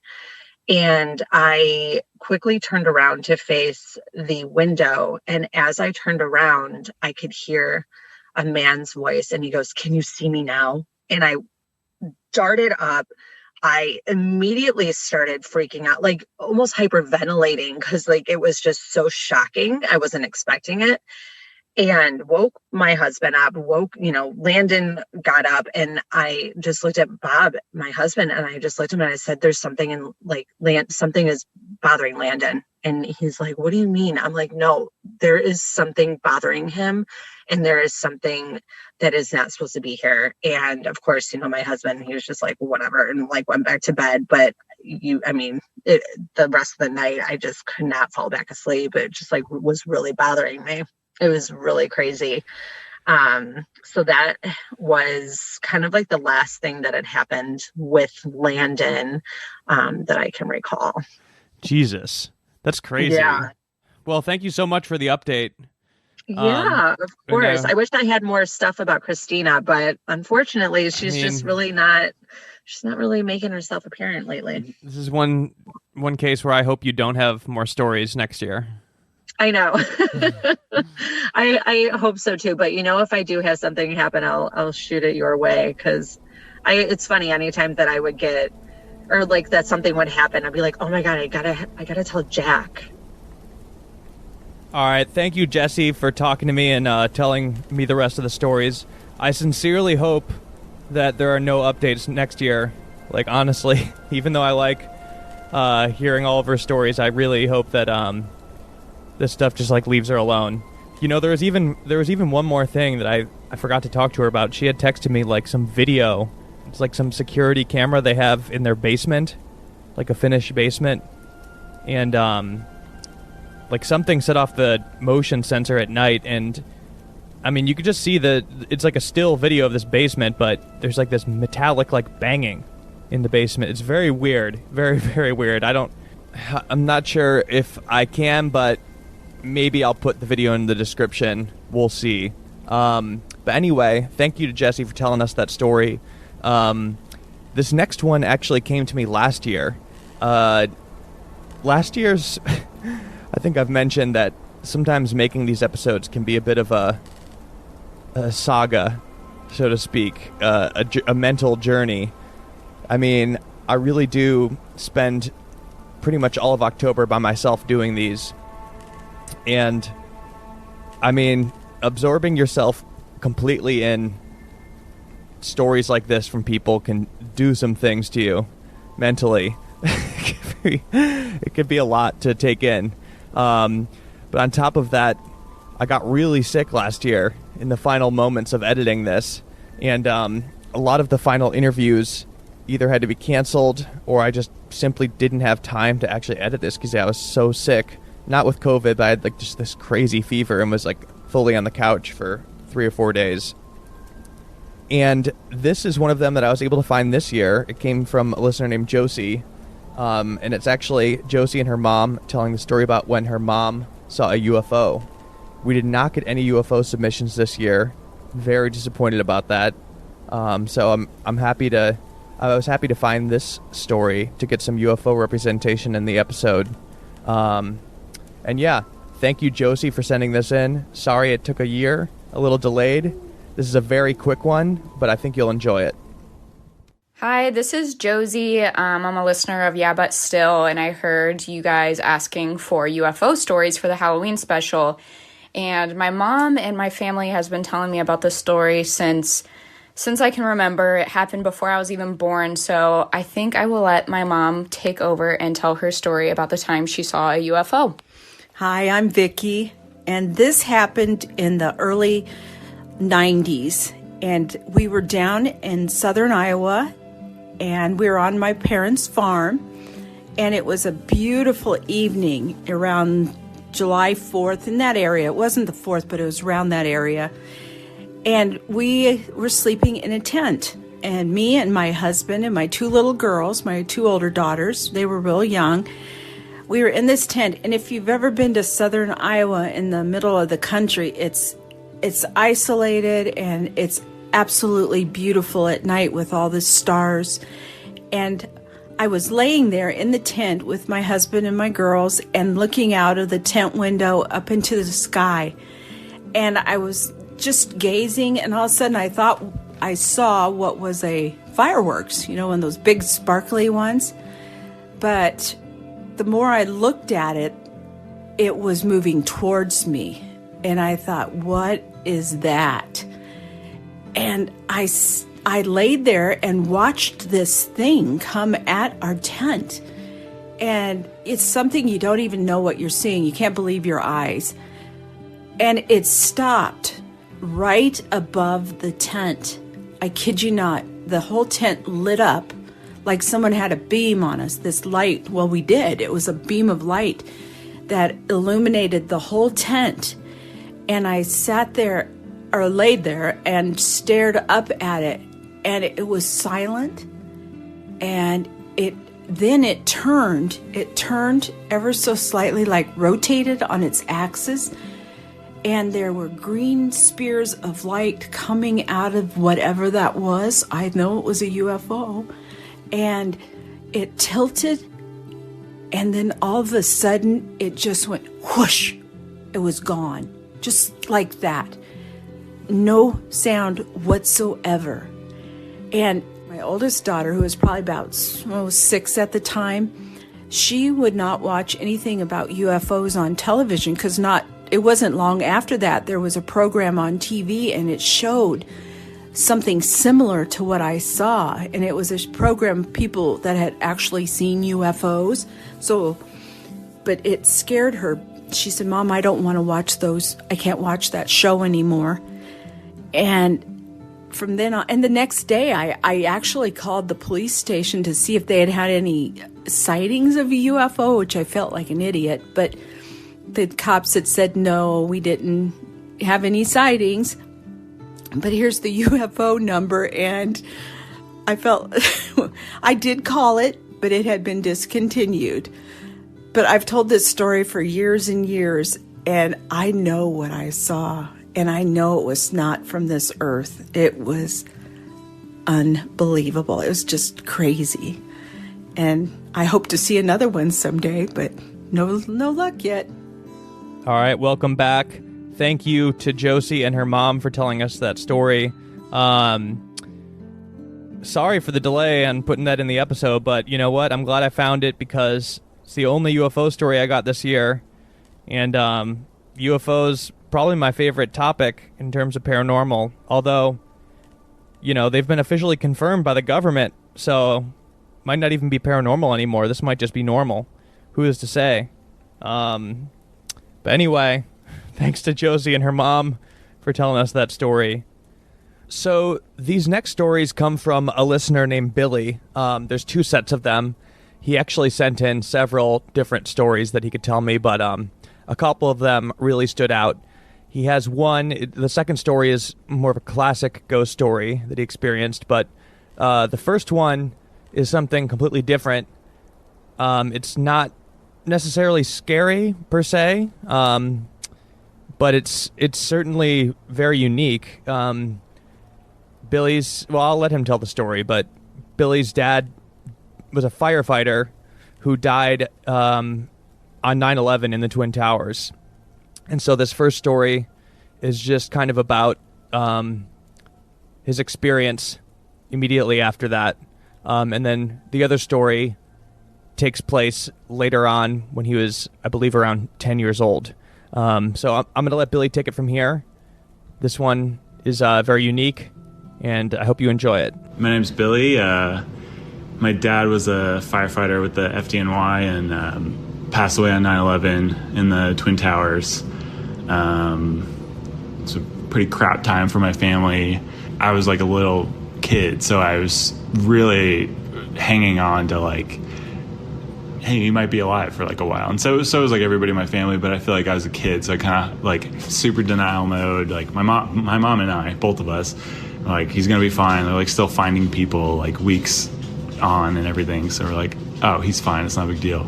My mom had like a Wicca book or something. Like, it wasn't that like that cool. It was like something you would have gotten at Borders or something, but it had all these like spells in it to like bring people back. And I like couldn't sleep for months. So I was like, right after 9/11, I was like going through those like, I think it was like you write the name of the person like on the back of a leaf, and then you'd have to wait for like a full moon or something like that and like put it up towards the moon or something, and you'd like kind of like conjure this person back. So I was like doing that. It was like just full denial mode. Like I'm like, if he is gone, I'm gonna make sure that doesn't happen. But then maybe like a month or two after 9/11, there was like a memorial service put on for my dad, which was like such a trip. And I just remember like walking into the church, and my aunt and uncle were like swatting away like New York Times reporters. It was the first time like my very quiet uncle was just like, get the fuck out of my face. So we like walk in and got like ushered up to the front, and went through this whole service with like other firefighters in their really nice attire and everything. And after that we headed to a restaurant like pretty close by. I'm just sitting there like really weirded out by everything that's happening, and then there's just like smoke starting to billow from the kitchen, and we all get ushered out. We all just like cross the street, and we're just staring at this restaurant that's like starting to burn down.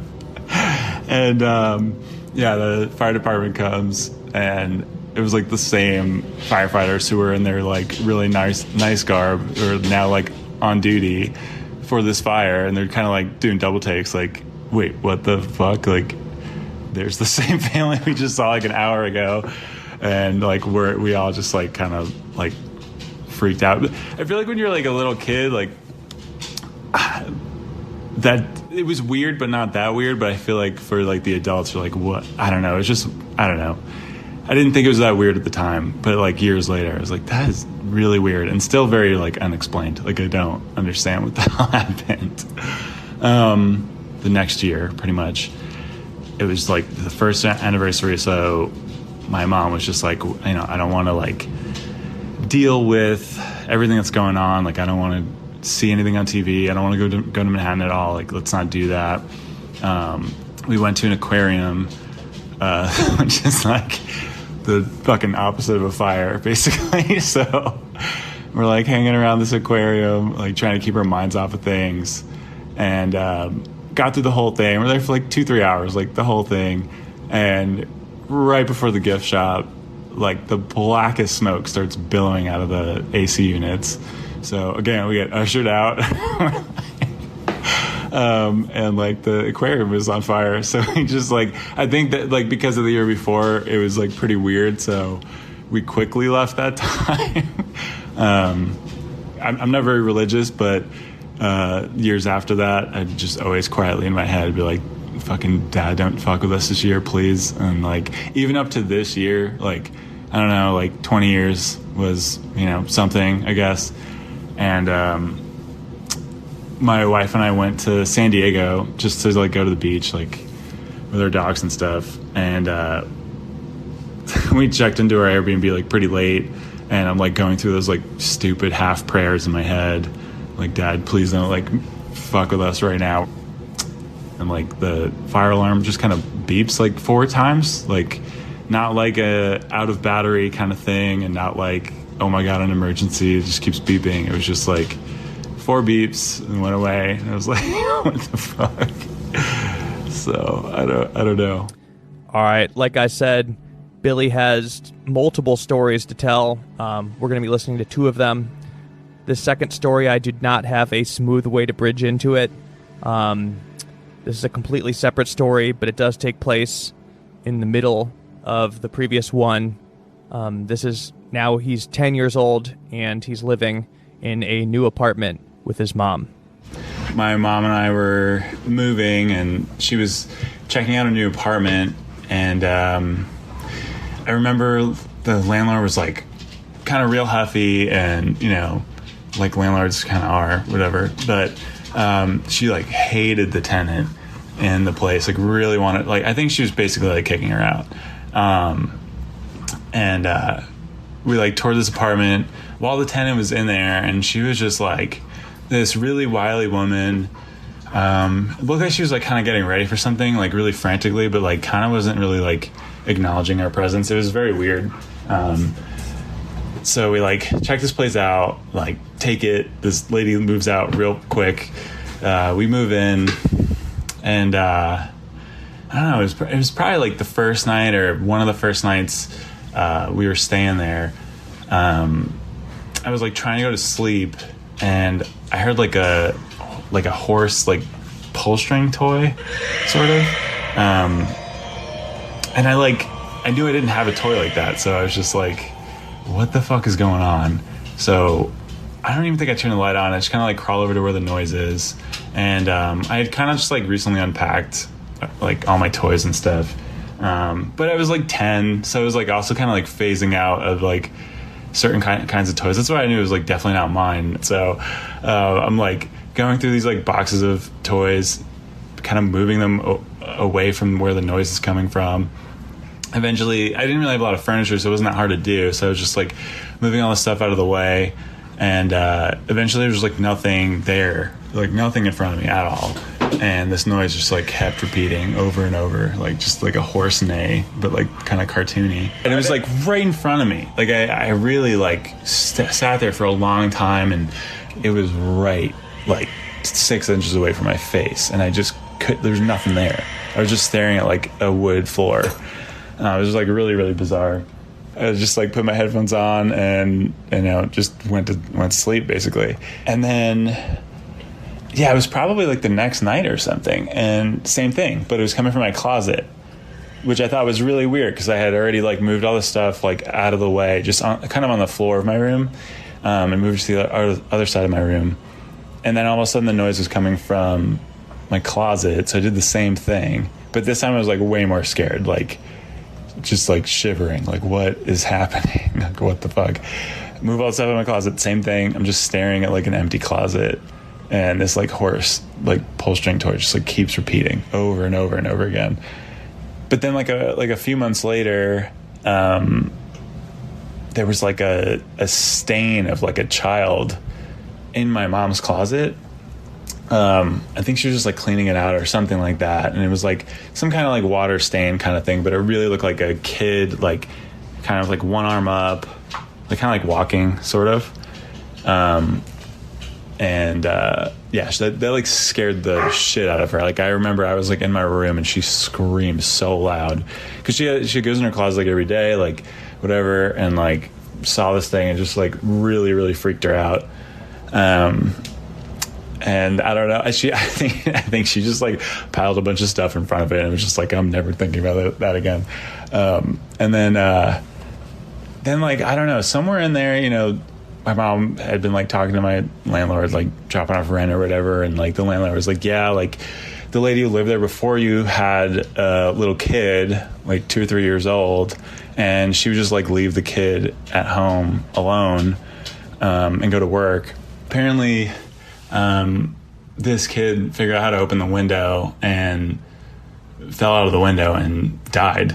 And I was, I had his room too. So yeah, it was pretty weird. All right, Billy, thank you for telling us both of those stories. Very, very strange situation taking place in your apartment. And especially thank you for telling us the one about your dad. I'm sure it's not an easy one to tell, but a really strange one. It definitely seems like fire kind of follows Billy around, on the anniversary of that day. And Billy, I know to my surprise you did say that you wanted to go, but just want to say for everybody's sake, I'm glad you weren't able to attend a certain live comedy podcast that took place on the anniversary this year, for everybody's safety, just as a precaution. I'm glad nobody had to be evacuated from the Bell House, but by all means, please come to any future shows not taking place on that date. In fact, I will give you tickets as long as it's not on that day. So thank you again to Billy. Seriously, that was one of the most unique stories I've gotten. Our next one comes from a listener named Jillian, and this story takes place in Hawaii. If you're not familiar, there's a lot of very unique history in terms of the spirit world in Hawaii, like a long, rich history, and some of the craziest stories I've ever read take place in Hawaii. If you ever want to go down a deep hole, I'd suggest looking up Night Marchers. But this story's a little different. This comes from a listener named Jillian, and like I said, it takes place in Hawaii, and I'm going to let Jillian take it from here. Okay, so my name is Jillian. I grew up on the Big Island of Hawaii, and I've always heard ghost stories growing up, such as like the Night Marchers and Obake Files, which are just the Japanese ghost stories. But I had a few friends before that when they would go camping, they'd hear the drums of the Night Marchers because they're the Hawaiian warriors. But they would hear the drums and chanting, and then they would just dip and leave, left all their camping gear, all their trucks behind, and ran away pretty much. But nothing like that ever happened to me. In about 2015, I was living on Oahu and attending university, and I just moved off campus with my friend Meg. In this apartment, there were some weird things that did happen. So it started off, my friend Megan, she got a dog, and he was this poi dog, so mixed breed from the pound, and he was kind of strange but very sweet, and he would like destroy the carpet if he was left alone in the house. He destroyed the blinds. He wouldn't really stay in her room at night either. We would just keep him in the crate if he was ever alone because he had some trauma and we didn't really know what to expect.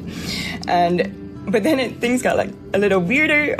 Once we came home and his collar was just cut off of his neck, and it was like a straight cut too. So we didn't really understand how that would have happened when he was alone in the crate, but we just figured he might have gotten caught or something. I don't know. It was kind of odd. And then we just got him a new collar, and like life moved on. So a few months later, I got strep throat, and at this point, I would leave my medications in the middle of the table or just like on the counter so I could see it every day, because if not, I would forget to take them, and so they're just there. And one morning, right before work, I couldn't find it, and I was going crazy because I know I left it right there on the counter. So I looked through everything, looked through all the cabinets. Maybe I put it in like somebody else's room and whatnot, but I just looked everywhere for these, like, well, before I had to go to work. And so I just ended up not taking them, went to work, and when I came back, I just continued to look for it. And I still couldn't find anything at this point. And so I just kind of gave up and decided to go down to Long's Drugs, which is like the CVS store. When we come back, it was in the dead center of the counter too, right in the dead center of the counter. I've looked right here. It was just sitting right there on the table.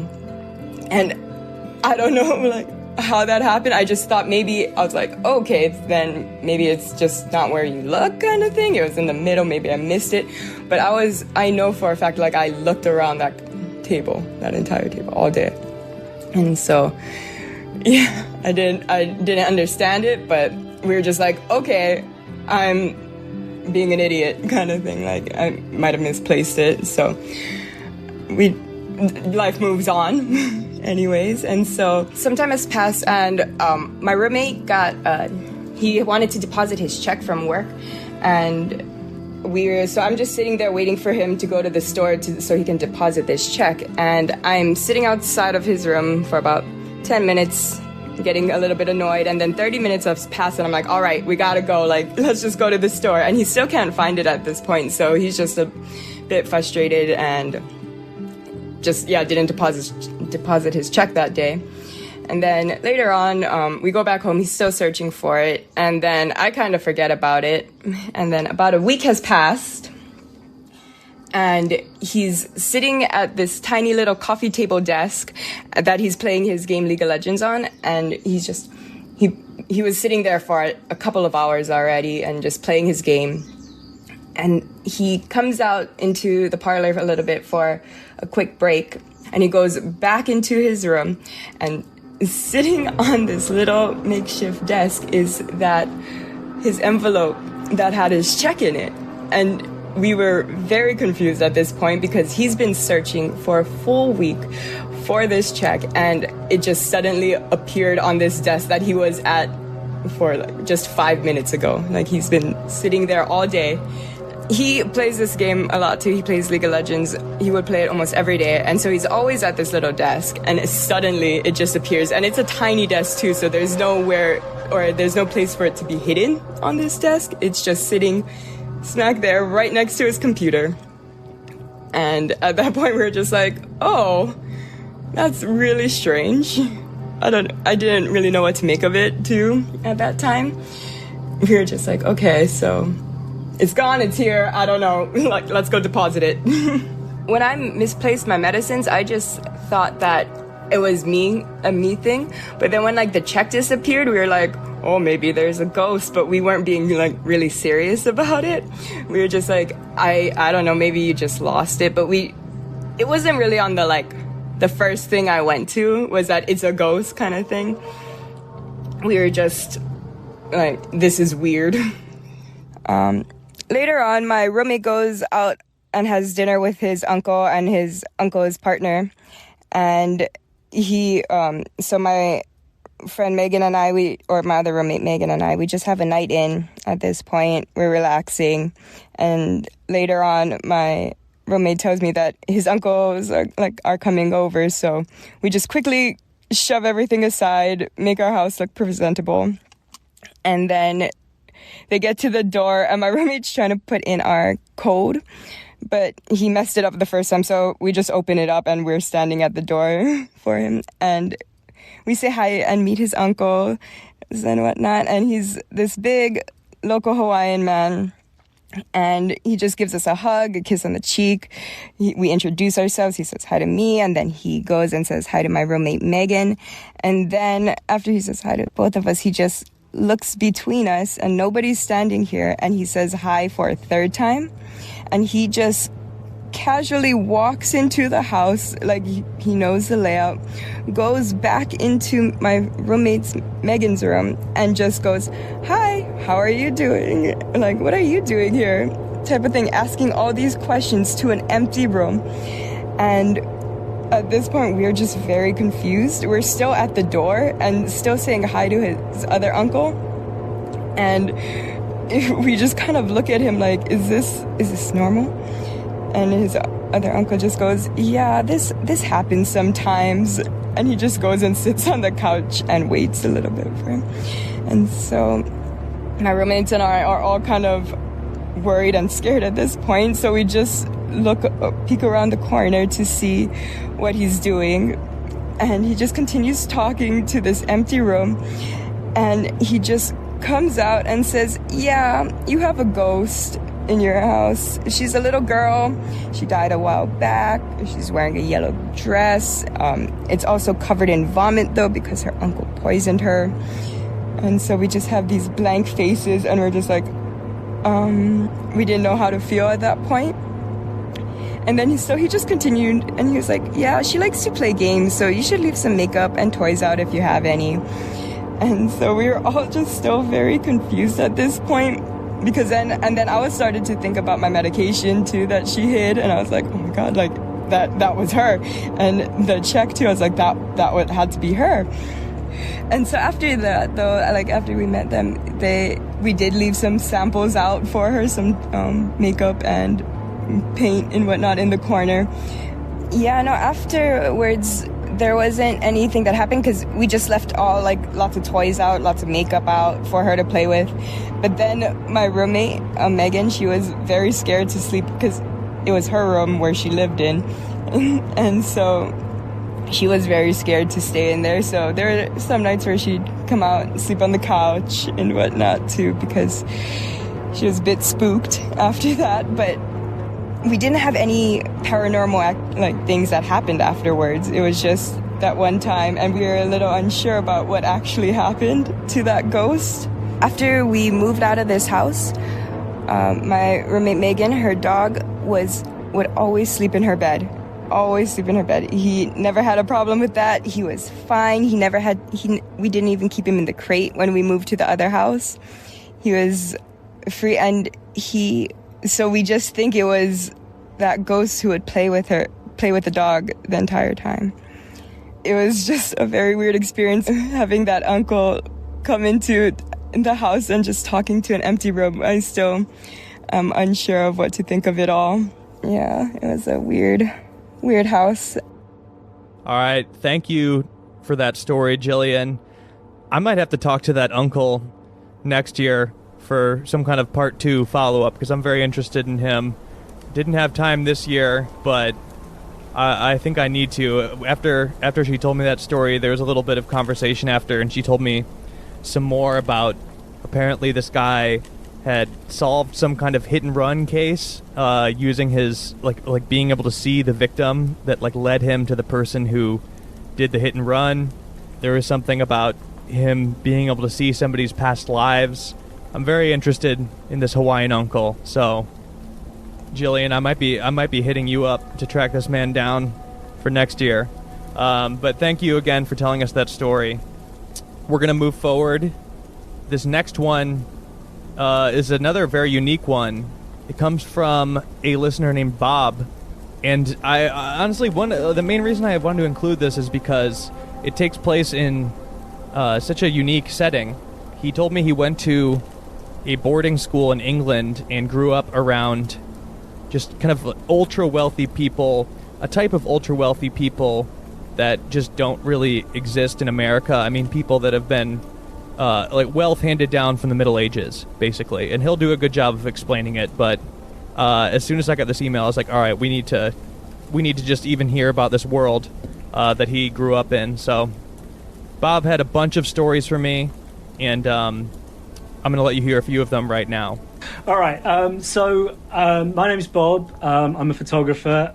I live in London, and I grew up. My dad was in the Navy, so I got sent to so he was away a lot. He was, he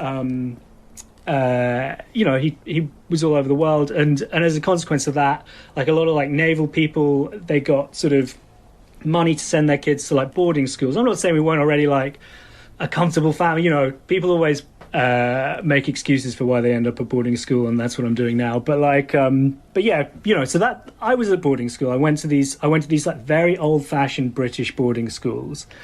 So I'm sure most Americans probably think of it in a sort of Harry. It's like a sort of Harry, like that Harry Potter thing. And I'm here to tell you that largely it was about that. Some of them are these beautiful old homes, these beautiful old country mansions full of history and all this sort of thing. The people who were sent there were also people from these very, very old English families. So the children of lords and ladies, minor royals, things like that. Not at all of the schools, but there's quite a lot of them with these sort of people in. And I just happened to end up at a few of them where I met a lot of these guys, and a lot of these guys are very nice. They're still my friends. They're good guys. We have very different lives and whatever. But the main thing about them all that is really cool and interesting is that they every single one of them that I know has a ghost or a ghost story attached to their home or their family or their grandmother's home. There's a room they won't go into. There's a legend about a gamekeeper that killed a bunny. All of this stuff is there, and it's just assumed to be fact by this circle of society who are extraordinarily wealthy in a way that dates back at sometimes 1,000 years. They're descended from nobility for generations and generations and generations. So when I say they live in these big old homes, I don't really mean a 5-bedroom or a 6-bedroom or a 10-bedroom house. I mean a house with an amount of rooms that they cannot actually tell you the answer to, like a bizarre amount of rooms that was built, or at least the foundations will have been built in the 9th or 10th century, and they exist on 100, 2,000 acres of land, and and that's their first home, and then their second home is somewhere else. It's amazing. It's like, and I say all this without like sort of malice or anything like that. Like, I don't begrudge them. They're my friends, and I love them, and a lot of them will hear this, and I want them to know that I love them. So I'm not in any way talking down on this thing. It's a fascinating situation to have been around. They live in castles. They live in things that have names, name of town, brackets, castle. Like, that's how they name them. So it's the name of your town and then just castle after it, and that's their postal address. It's so I ended up in this world, just by virtue of who my friends were when I was a kid, so I grew up in like a small village, and the only other guy that I knew in this village, because I went to this boarding school, so I was sent away for like most of the year, the only other guy I knew was another guy from my boarding school, and he owned the manor house in the village, and we would hang out in this like vast on this like vast acreage and like fuck around for like the whole summer, and it was like an incredible way to grow up. Like, he had like go-karts, he had like a pool, all that stuff. It was a good time. So one evening, so we were about like 14, 15, maybe even 16, I think maybe 16, and we were hanging out on the top floor of this house. The top floor of this house had formerly been the servants' quarters, but so there was this whole floor of the house that was like completely disused, and a great long corridor, and then like a load of like empty bedrooms with like 4 poster beds in that were kind of smelled a little musty, and there were lots of like dead flies everywhere. Like, I'll never forget, like, I mean, I've been back there recently, and there are still dead flies all over this thing. Like, it's like kind of gross. So he was smoking cigarettes out the window, and we were like hanging out and chatting, whatever. And like the house creaks all the time, because this thing's like old as balls. But that evening, what we heard was like, there were just like distinctly, there were footsteps. We could hear footsteps coming along the corridor to the room that we were in. And so like immediately like stubbed his cigarette, threw it out the window, and like we like opened the door and had a look. No one was there. It was like completely clear corridor. Not a soul. Or maybe a soul, as it turns out. And so we sort of closed the door again. We're like, oh, we must have misheard it, or maybe they're on the floor below, and we've heard like someone coming in. Like, we thought we were going to get busted by his mum or by his little sister or something. So we close the door, and he lights up another cigarette, and he's smoking out the window again, and we're just hanging out and chatting. And then we hear the footprints come really distinctly up to like the door. Like, there's no question there was someone like approaching the door. Like, there was like the sound of a man walking. We're like, oh shit, it's your dad, he was in the other room, like whatever. So we open the door again, like fanning ourselves down or whatever to get rid of the smoke, and no one's there. And we're like, okay, and then we like genuinely at that moment we're like, that was weird, and I looked at each other and went, huh. But like neither one of us were like freaked out in any way or like really very uncomfortable. I remember just like not really registering it as like, this is spooky. Like, I don't know why, but for some reason like fear didn't really come into it at that point. So this time we just like, he just wanted to hang out up there. So we were like, lit up another cigarette, started smoking again, and we left the door open. So we like left the door like fully open so we could just be absolutely sure that no one was coming. And we heard the footsteps again, and they were we heard them like come kind of quickly along the floor, and we were like looking at each other. We were like, what the fuck? It's so weird. And they came to the door frame. Like, there's no question these steps were like in the door frame. There was like a sort of a creak, like something in like a really old house, like the entrances to the doorways have been so walked on so much that they're the loosest floorboards, and they've become like really creaky.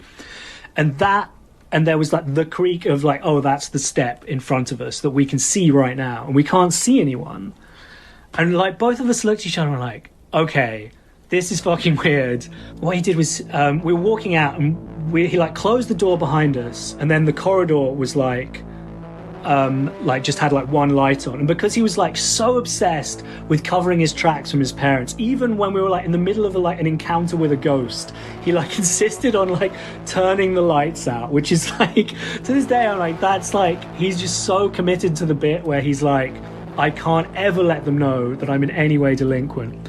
So he like turned the light out, and then about like, I would say like 10 foot in front of us, we could see, and both and I remember what happened was, in that moment I put my hand on his shoulder to like kind of guide myself out of the sort of the darkness. And as I put my hand on his shoulder, I remember like 10 foot in front of us or so, there was like the general suggestion of a man, like the sort of like the haze of the shape of a person in front of us. Like it wasn't a shadow or anything like that, and it had like a red like television static type like sort of hum around it. It was like, it was almost like we were like looking into something, like into another, maybe another dimension, I don't know, like it was not of this world. Like in that moment I remember we like took a couple more steps towards it, and it took, I guess like it sort of like wafted towards us and passed like completely through us in this like before we even like it all happened when we weren't registered. It was very, very strange. It like passed through us, and in that moment we got like an exact sense of who it was and what it wanted from us / what it didn't want from us. And we could and it was like such a clear thing. We immediately talked about it afterwards, and we both got the sense that it was this like a military man who was angry, like a man who was like obsessed with discipline, who was angry with us for disobeying my friend's parents by smoking out of the window and fucking around. And like, and it was so clear. Like it was like I got told off in my head for a very brief moment in time by someone who was like cross with us in quite a civilized but quite disappointed way. And then like we kind of just carried on walking, and like you'd think like if something like that was like behind you, you'd sort of be sprinting down the stairs or anything like that. But I remember like we didn't, we just like kept walking. And I remember like my friend said to me, wow, he was really angry. And then in that moment we both realized that like the person we'd seen who was really angry like wasn't fucking there. It was just like the suggestion of this, but it was like we suddenly realized we'd seen a ghost. And then like by the time that had happened, we walked down like a flight of steps, and we looked at each other, and the lights were on in that like bit of the house. We looked at each other, and both of us had like tears streaming down our faces. Like I guess there'd been like a huge like a release of adrenaline. Like neither of us noticed. We were both like, are you crying? Like both of us like said it in the same moment. It was like, no, like wiped our faces away, and there was like water coming out. It was the strangest fucking thing. And then and I think like that night I was supposed to stay at his house. I was like, do you know what, man, I'm gonna walk home. And so about 3 months after that, my friend was home from school and staying in his room, and had kind of sort of gotten over the whole thing, and woke up at like 3 a.m. The classic, woke up at 3 a.m. ice cold, like, you know, freezing room, see his breath, like, you know, at a time of year where you just didn't need to see your breath in a perfectly nice heated house. White woman standing at the end of the bed, like looking at him, then just walks through a wall and disappears. To this day, like, he doesn't live there full time now, but whenever he's home, he just sleeps in the room where he saw like the ghostly apparition of a Victorian woman standing at the end of his bed. Because like they just see it, these guys see it as sort of just an occupational hazard that comes from like living in these like old homes and having these sort of like, you know, I mean, I don't think he knew who that lady was, but I think it's like safe to assume it was someone related to him or something, you know. Okay, so I have a bunch of other stories, and again, they all kind of exist in this world of like old English houses and these funny families that I know from school. So another really quite the one that like kind of freaks people out is is this spooky encounter that I had at my first ever like real girlfriend's house. And she was from like a similar world, and we'd met, I think, at like a school dance where like the boys' school and the girls' school get together. So the deal with that place was, if you listened closely at night, you could hear people talking in Old English, like sort of a sort of unrecognizable version of English. Like, I think when you hear like terms like ye olde, it's that sort of stuff, but I don't know how it really sounds, but yeah, you could, if you listened really closely, you could hear them in what had become like the living room of this house, like the sort of the room with the TV in, but you could hear them at night and like just sort of chatting away to each other. But anyway, so I would stay at this house in a separate room to my girlfriend because we were just kids. And one night I was asleep and I woke up and the bed was shaking, like independent of me, and just shook and shook and shook. And I was like, is she in my room? Did she come in and like wake me up and like say hello? Like what? Like, but it wasn't the bed. And I turned the light on and the bed like continued to shake, like to the point where it was sort of like vibrating. And I felt like maybe it was like hovering. It was like fucking terrifying. But I remember being like so terrified that like I just shut the fuck up and stayed very, very still until the morning.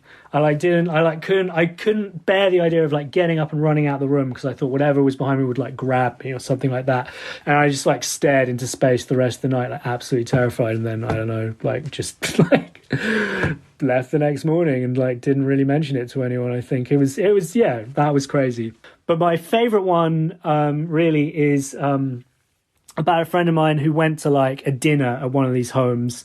And it's from like that world as well, but was like really in the belly of the beast. I think it was like a real meetup of these families, like the kind of thing that I would not be invited to. I'm not really part of it. Like you can never be part of it. You have to have been part of it from 1,000 years ago. But he's at dinner. He's at like kind of a formal dinner, and it's like a sort of black tie event. You know, like everyone's dressed up to the nines, looking great, and it's kind of dry. It's dragging on. So he's like, I'm just going to go to the bathroom.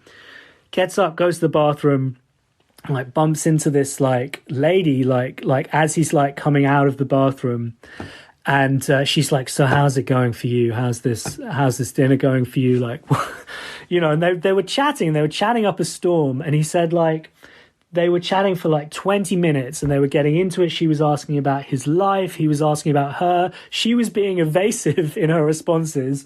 But they were getting into it. And he was like, and this woman was like sort of older, middle-aged, but like very elegant, very like old money, like lots of jewelry, beautiful like gown, but maybe a little like dated. And I think we see where this is going. And so he's chatting to her and he's having a nice time. And then she sort of is like, she excuses herself. And I think it sort of appears like she's going to the bathroom as well.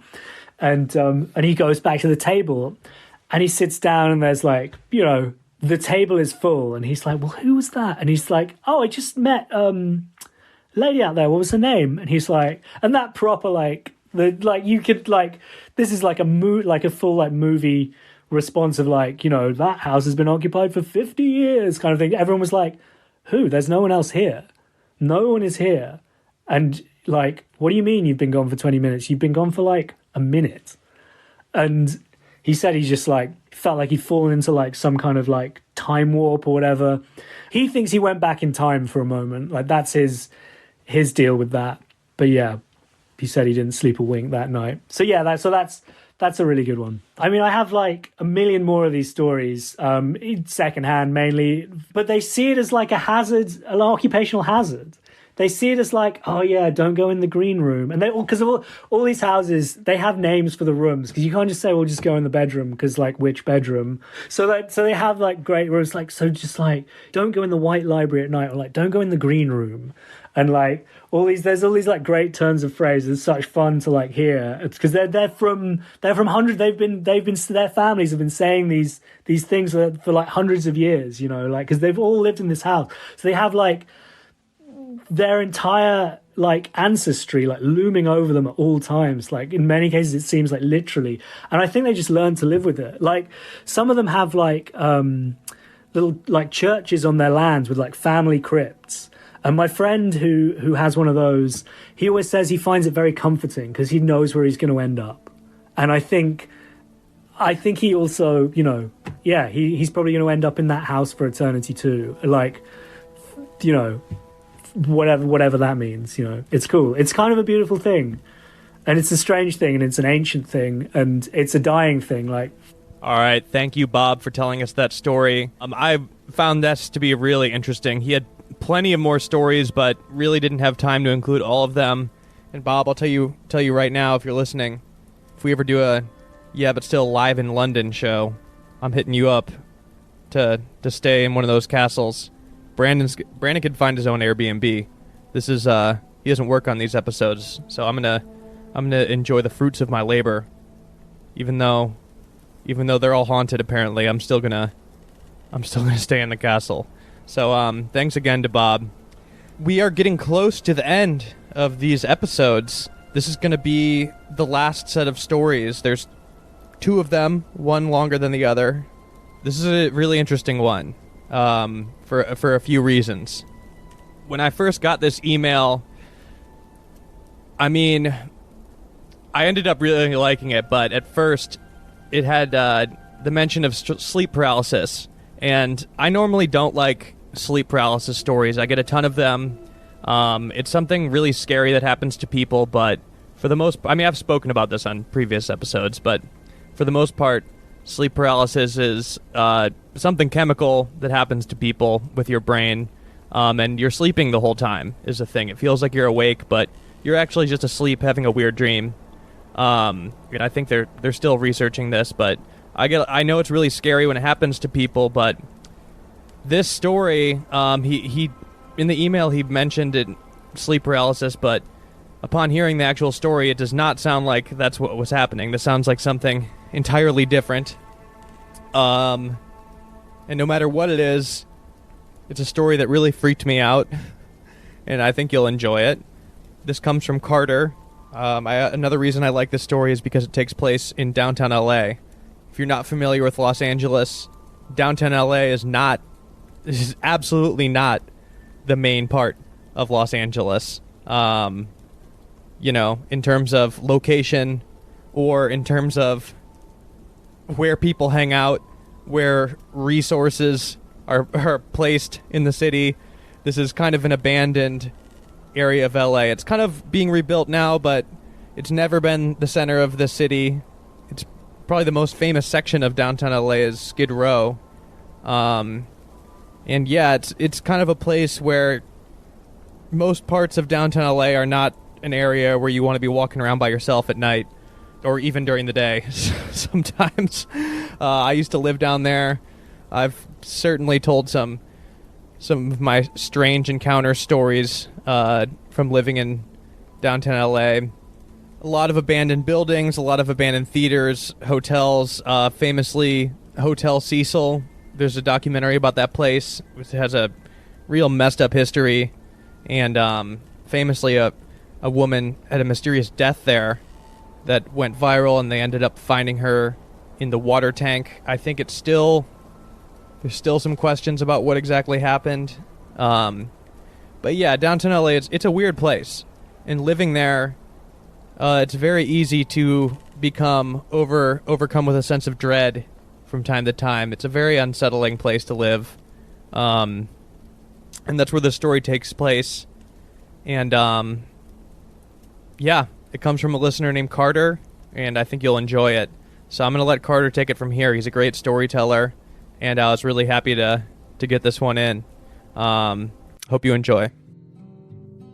I'm Carter, and this took place in November of last year in downtown LA. It was in one of those kind of old apartment buildings that were like the old banks on like Broadway and Spring Street by all the old theaters.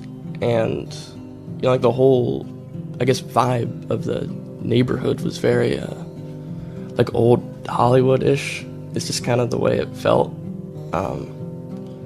And the building was built, I think, in 1912. It was a bank, and then it was like redone into apartments in like the early 2000s. But I guess the way the apartment was set up, it was kind of like an L, but on its side, so you would walk in on the side of the short end of the long end of the L, if that makes sense.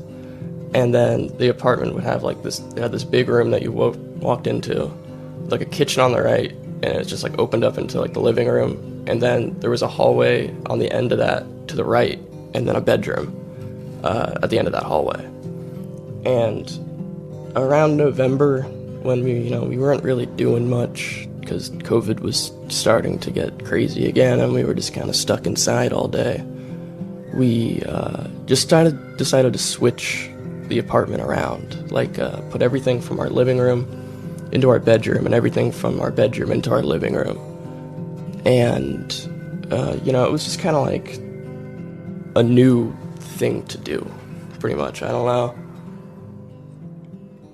it just felt like change.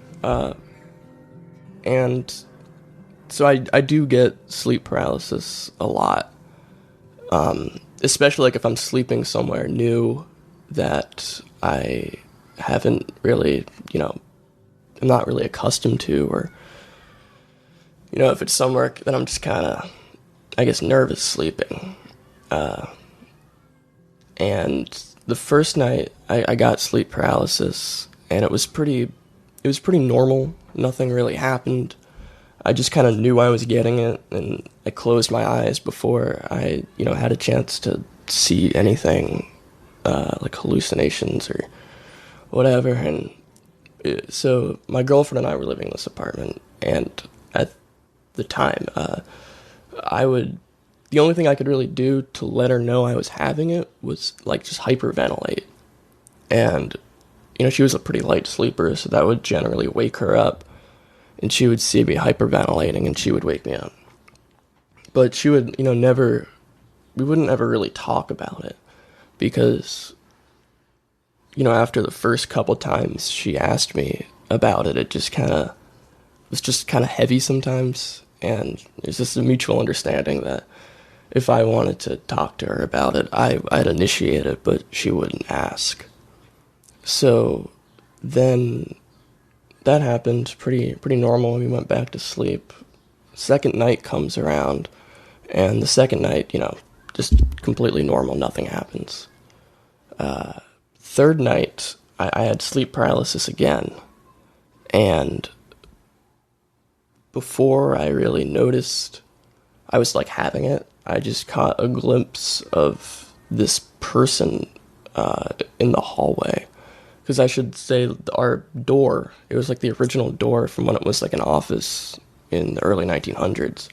And the top half of it was like frosted glass. So you could see the figures of people like walking in the hallway, like my neighbor, or when someone's at the door. And I looked over and I saw, like just the figure of a person at the door. Didn't really like think it was that scary or like that weird. And I started hyperventilating, and she woke me up, and I told her that I saw this thing, and is it like actually like real? Is this actually like a person there? And she was just like, no, it's nothing. You can go back to bed. And so we went back to sleep. Fourth night comes around, and on the fourth night, we fell asleep, and I had this dream where I didn't know I was dreaming. It was just like a dream where everything in the apartment was the exact same after we changed it, 4 days ago. And I just woke up in the middle of the night to get a glass of water. And I turned on this like fluorescent overhead kitchen light that we never used, because it was just like really kind of white and almost like just a hospital like lighting. So we just never used it, but for some reason in the dream I turned it on, and it wasn't working. So I turned around back to face the bed and say, hey, this light's not working. And when I turned around, my girlfriend was standing there probably like 3 feet behind me, and she was just like staring at me, looking at me. And she had our comforter just kind of like wrapped around her. So the only thing you could really see was like the top of her nose and her eyes. And she just kind of stared at me. And then I kind of looked behind her and noticed that my actual girlfriend was lying on the bed and kind of like, just like shaking, like convulsing, almost like she was like having like a seizure or something. It was just like this kind of like shaking, I guess. And I looked back at this other person, and it was it just wasn't her. It was someone else entirely. And she kind of dropped the comforter, and it was this woman who, you know, looked maybe in her, I guess, I don't know, it's hard to say, like mid-20s-ish, but she was really, you know, decaying and dead. Her skin was really pale, and like all wrinkly. You could see all her veins, and she started opening her mouth and just kind of waited a minute.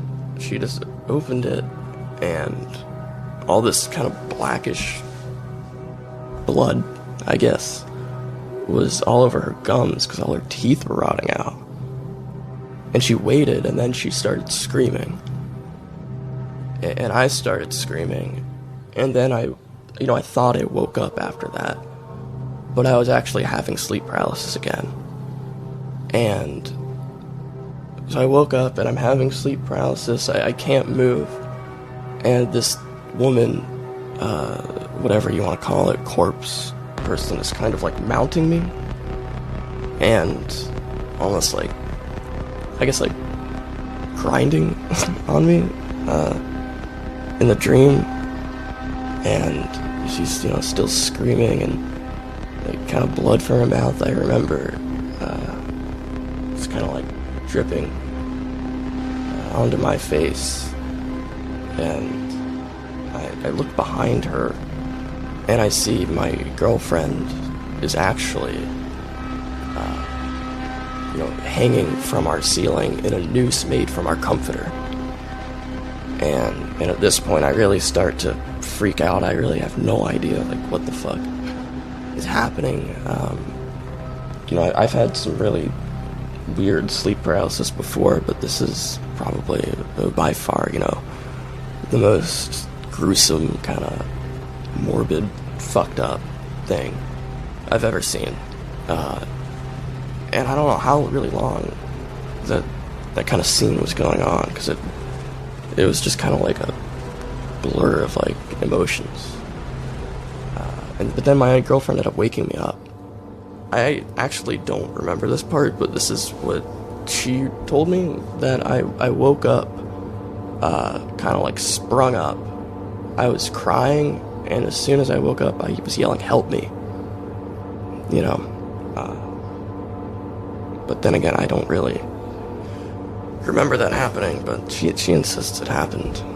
And she said, "What did you dream about?" Pretty much instantly by the time I woke up. Which, like I said, she never really asks. It's not, there's like a mutual understanding that just wouldn't ask that. She just kind of kept persisting, and I was like, oh, you know, it's nothing, it's not that big of a deal, let's just go back to sleep.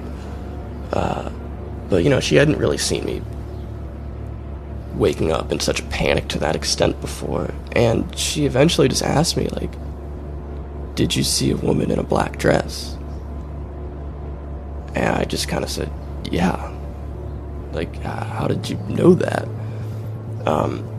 And she said she had a dream that she just woke up from, and saw me in sleep paralysis when she woke up from, where a woman in a black dress kind of came to her and said, "I'm gonna be surrounding you."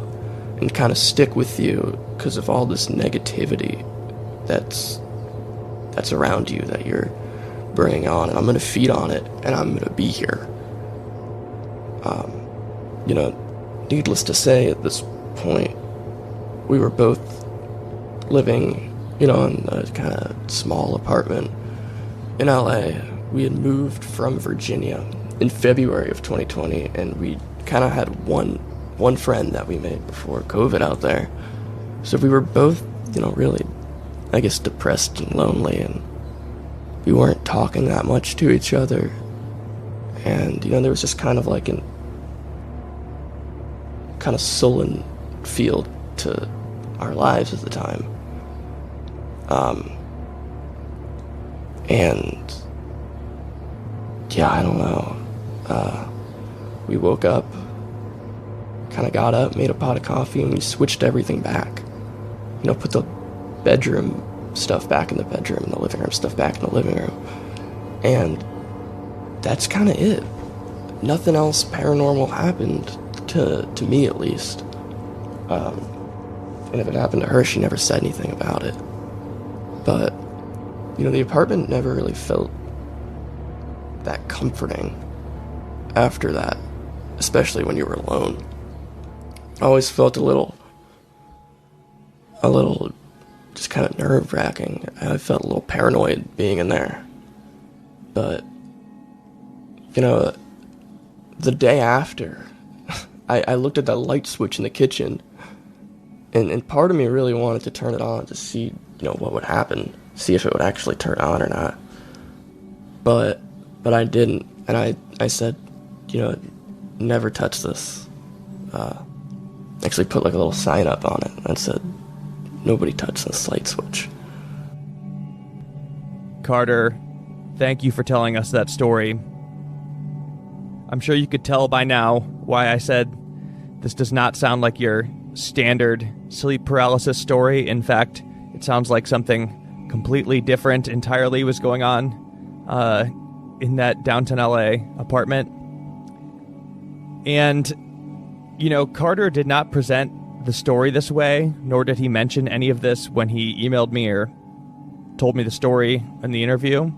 But if you're familiar with folklore, or paranormal folklore specifically, parts of his experience might have been familiar to you. His story bears a striking resemblance to stories of, I'd say, two different things. The night hag is the name of one, and a succubus is the other. They kind of are similar to each other, but these are, I guess, this is a folklore that goes back centuries and takes different forms in pretty much every single continent. If you want to look these up on Wikipedia, there's a section where it shows all of the places who have a version of this, and it's pretty much everywhere in the world. But like I said, Carter did not mention that when he told me this story, which I think made it even spookier to me. That's not it. He had one more little tidbit for us. It didn't quite flow with the next one, but he told me it kind of after when we were just chit-chatting. So here is one final anecdote about Carter and his girlfriend. No, and I mean, sleep paralysis, part of me thinks that there are some kind of weird, needless to say, I do believe in ghosts. And part of me thinks that there is kind of like a weird crossover in sleep paralysis. We had this other thing that happened to us a few years ago. So this was when we were both teenagers, and we were, this was like 3 years ago, and I kind of was sleeping over at her house, kind of like snuck in through the window, and I was sleeping over there, and I had sleep paralysis, and I dreamt that she was in that, like, the actual her was like dead on the bed, just like not moving, not breathing, and there was like another kind of, I guess, like goblin-esque version of her like a version of her that was kind of like 3 feet tall, had like really, like long ears and like pointy ears, and like just more like a sinister look. Her teeth were pretty jagged, just kind of like perched in this hole in the wall that was like a foot diameter, and just kind of like looking out at me. And I told her about it in the morning, and she was like, "Oh, point to where the hole was." And I pointed, and she was like, "When I was a kid, I got in a fight with my mom, and I kicked a hole in the wall literally right there." All right, thank you, Carter, for telling us both of those stories. I found them to be completely unsettling. I wish you the best. I hope nothing like that ever happens to you again, Carter. But with that, we have come to the end of the 4th annual Yeah But Still Halloween special. First of all, I want to thank everybody who was able to tell me a story this year. Thank you for sharing them. I also want to thank everybody that sent in stories that I didn't get around to responding to or interviewing. Honestly, thank you. And thank you for listening. This is the 4th year, the 6th episode that I've done, and it's crazy to me that I even have this many stories from listeners to this podcast, and quite frankly, that's a little terrifying. This is not a huge pool of people. We're not talking about millions, This is a lot of stories coming from a pretty small group of relatively normal people. So, I don't know. Make of it as you will. If you have a story that you've been holding out on me, send it in, please. We're going to need more for next year. Either literally set a reminder in your calendar to email it next October, or if you really can't wait, go ahead and send it now to ybsproducer@gmail.com. That's ybsproducer@gmail.com.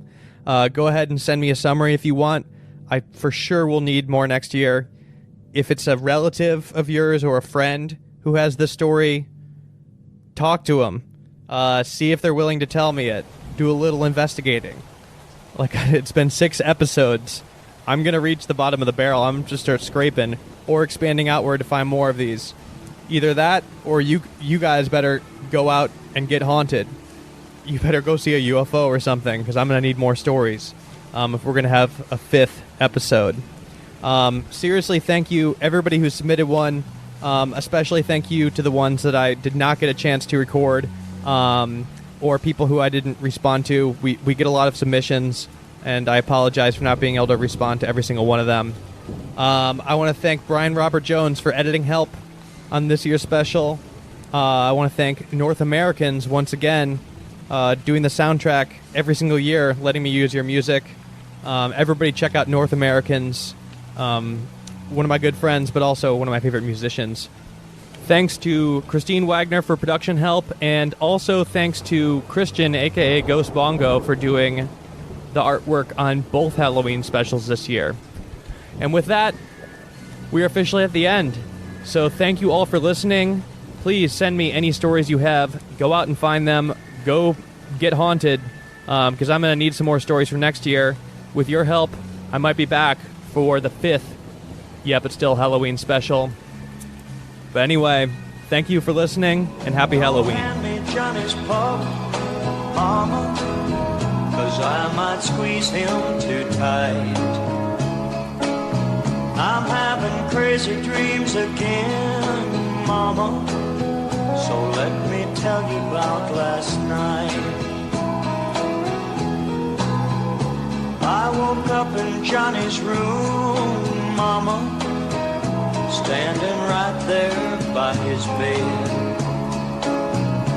with my hands around his throat, Mama, wishing both of us were dead.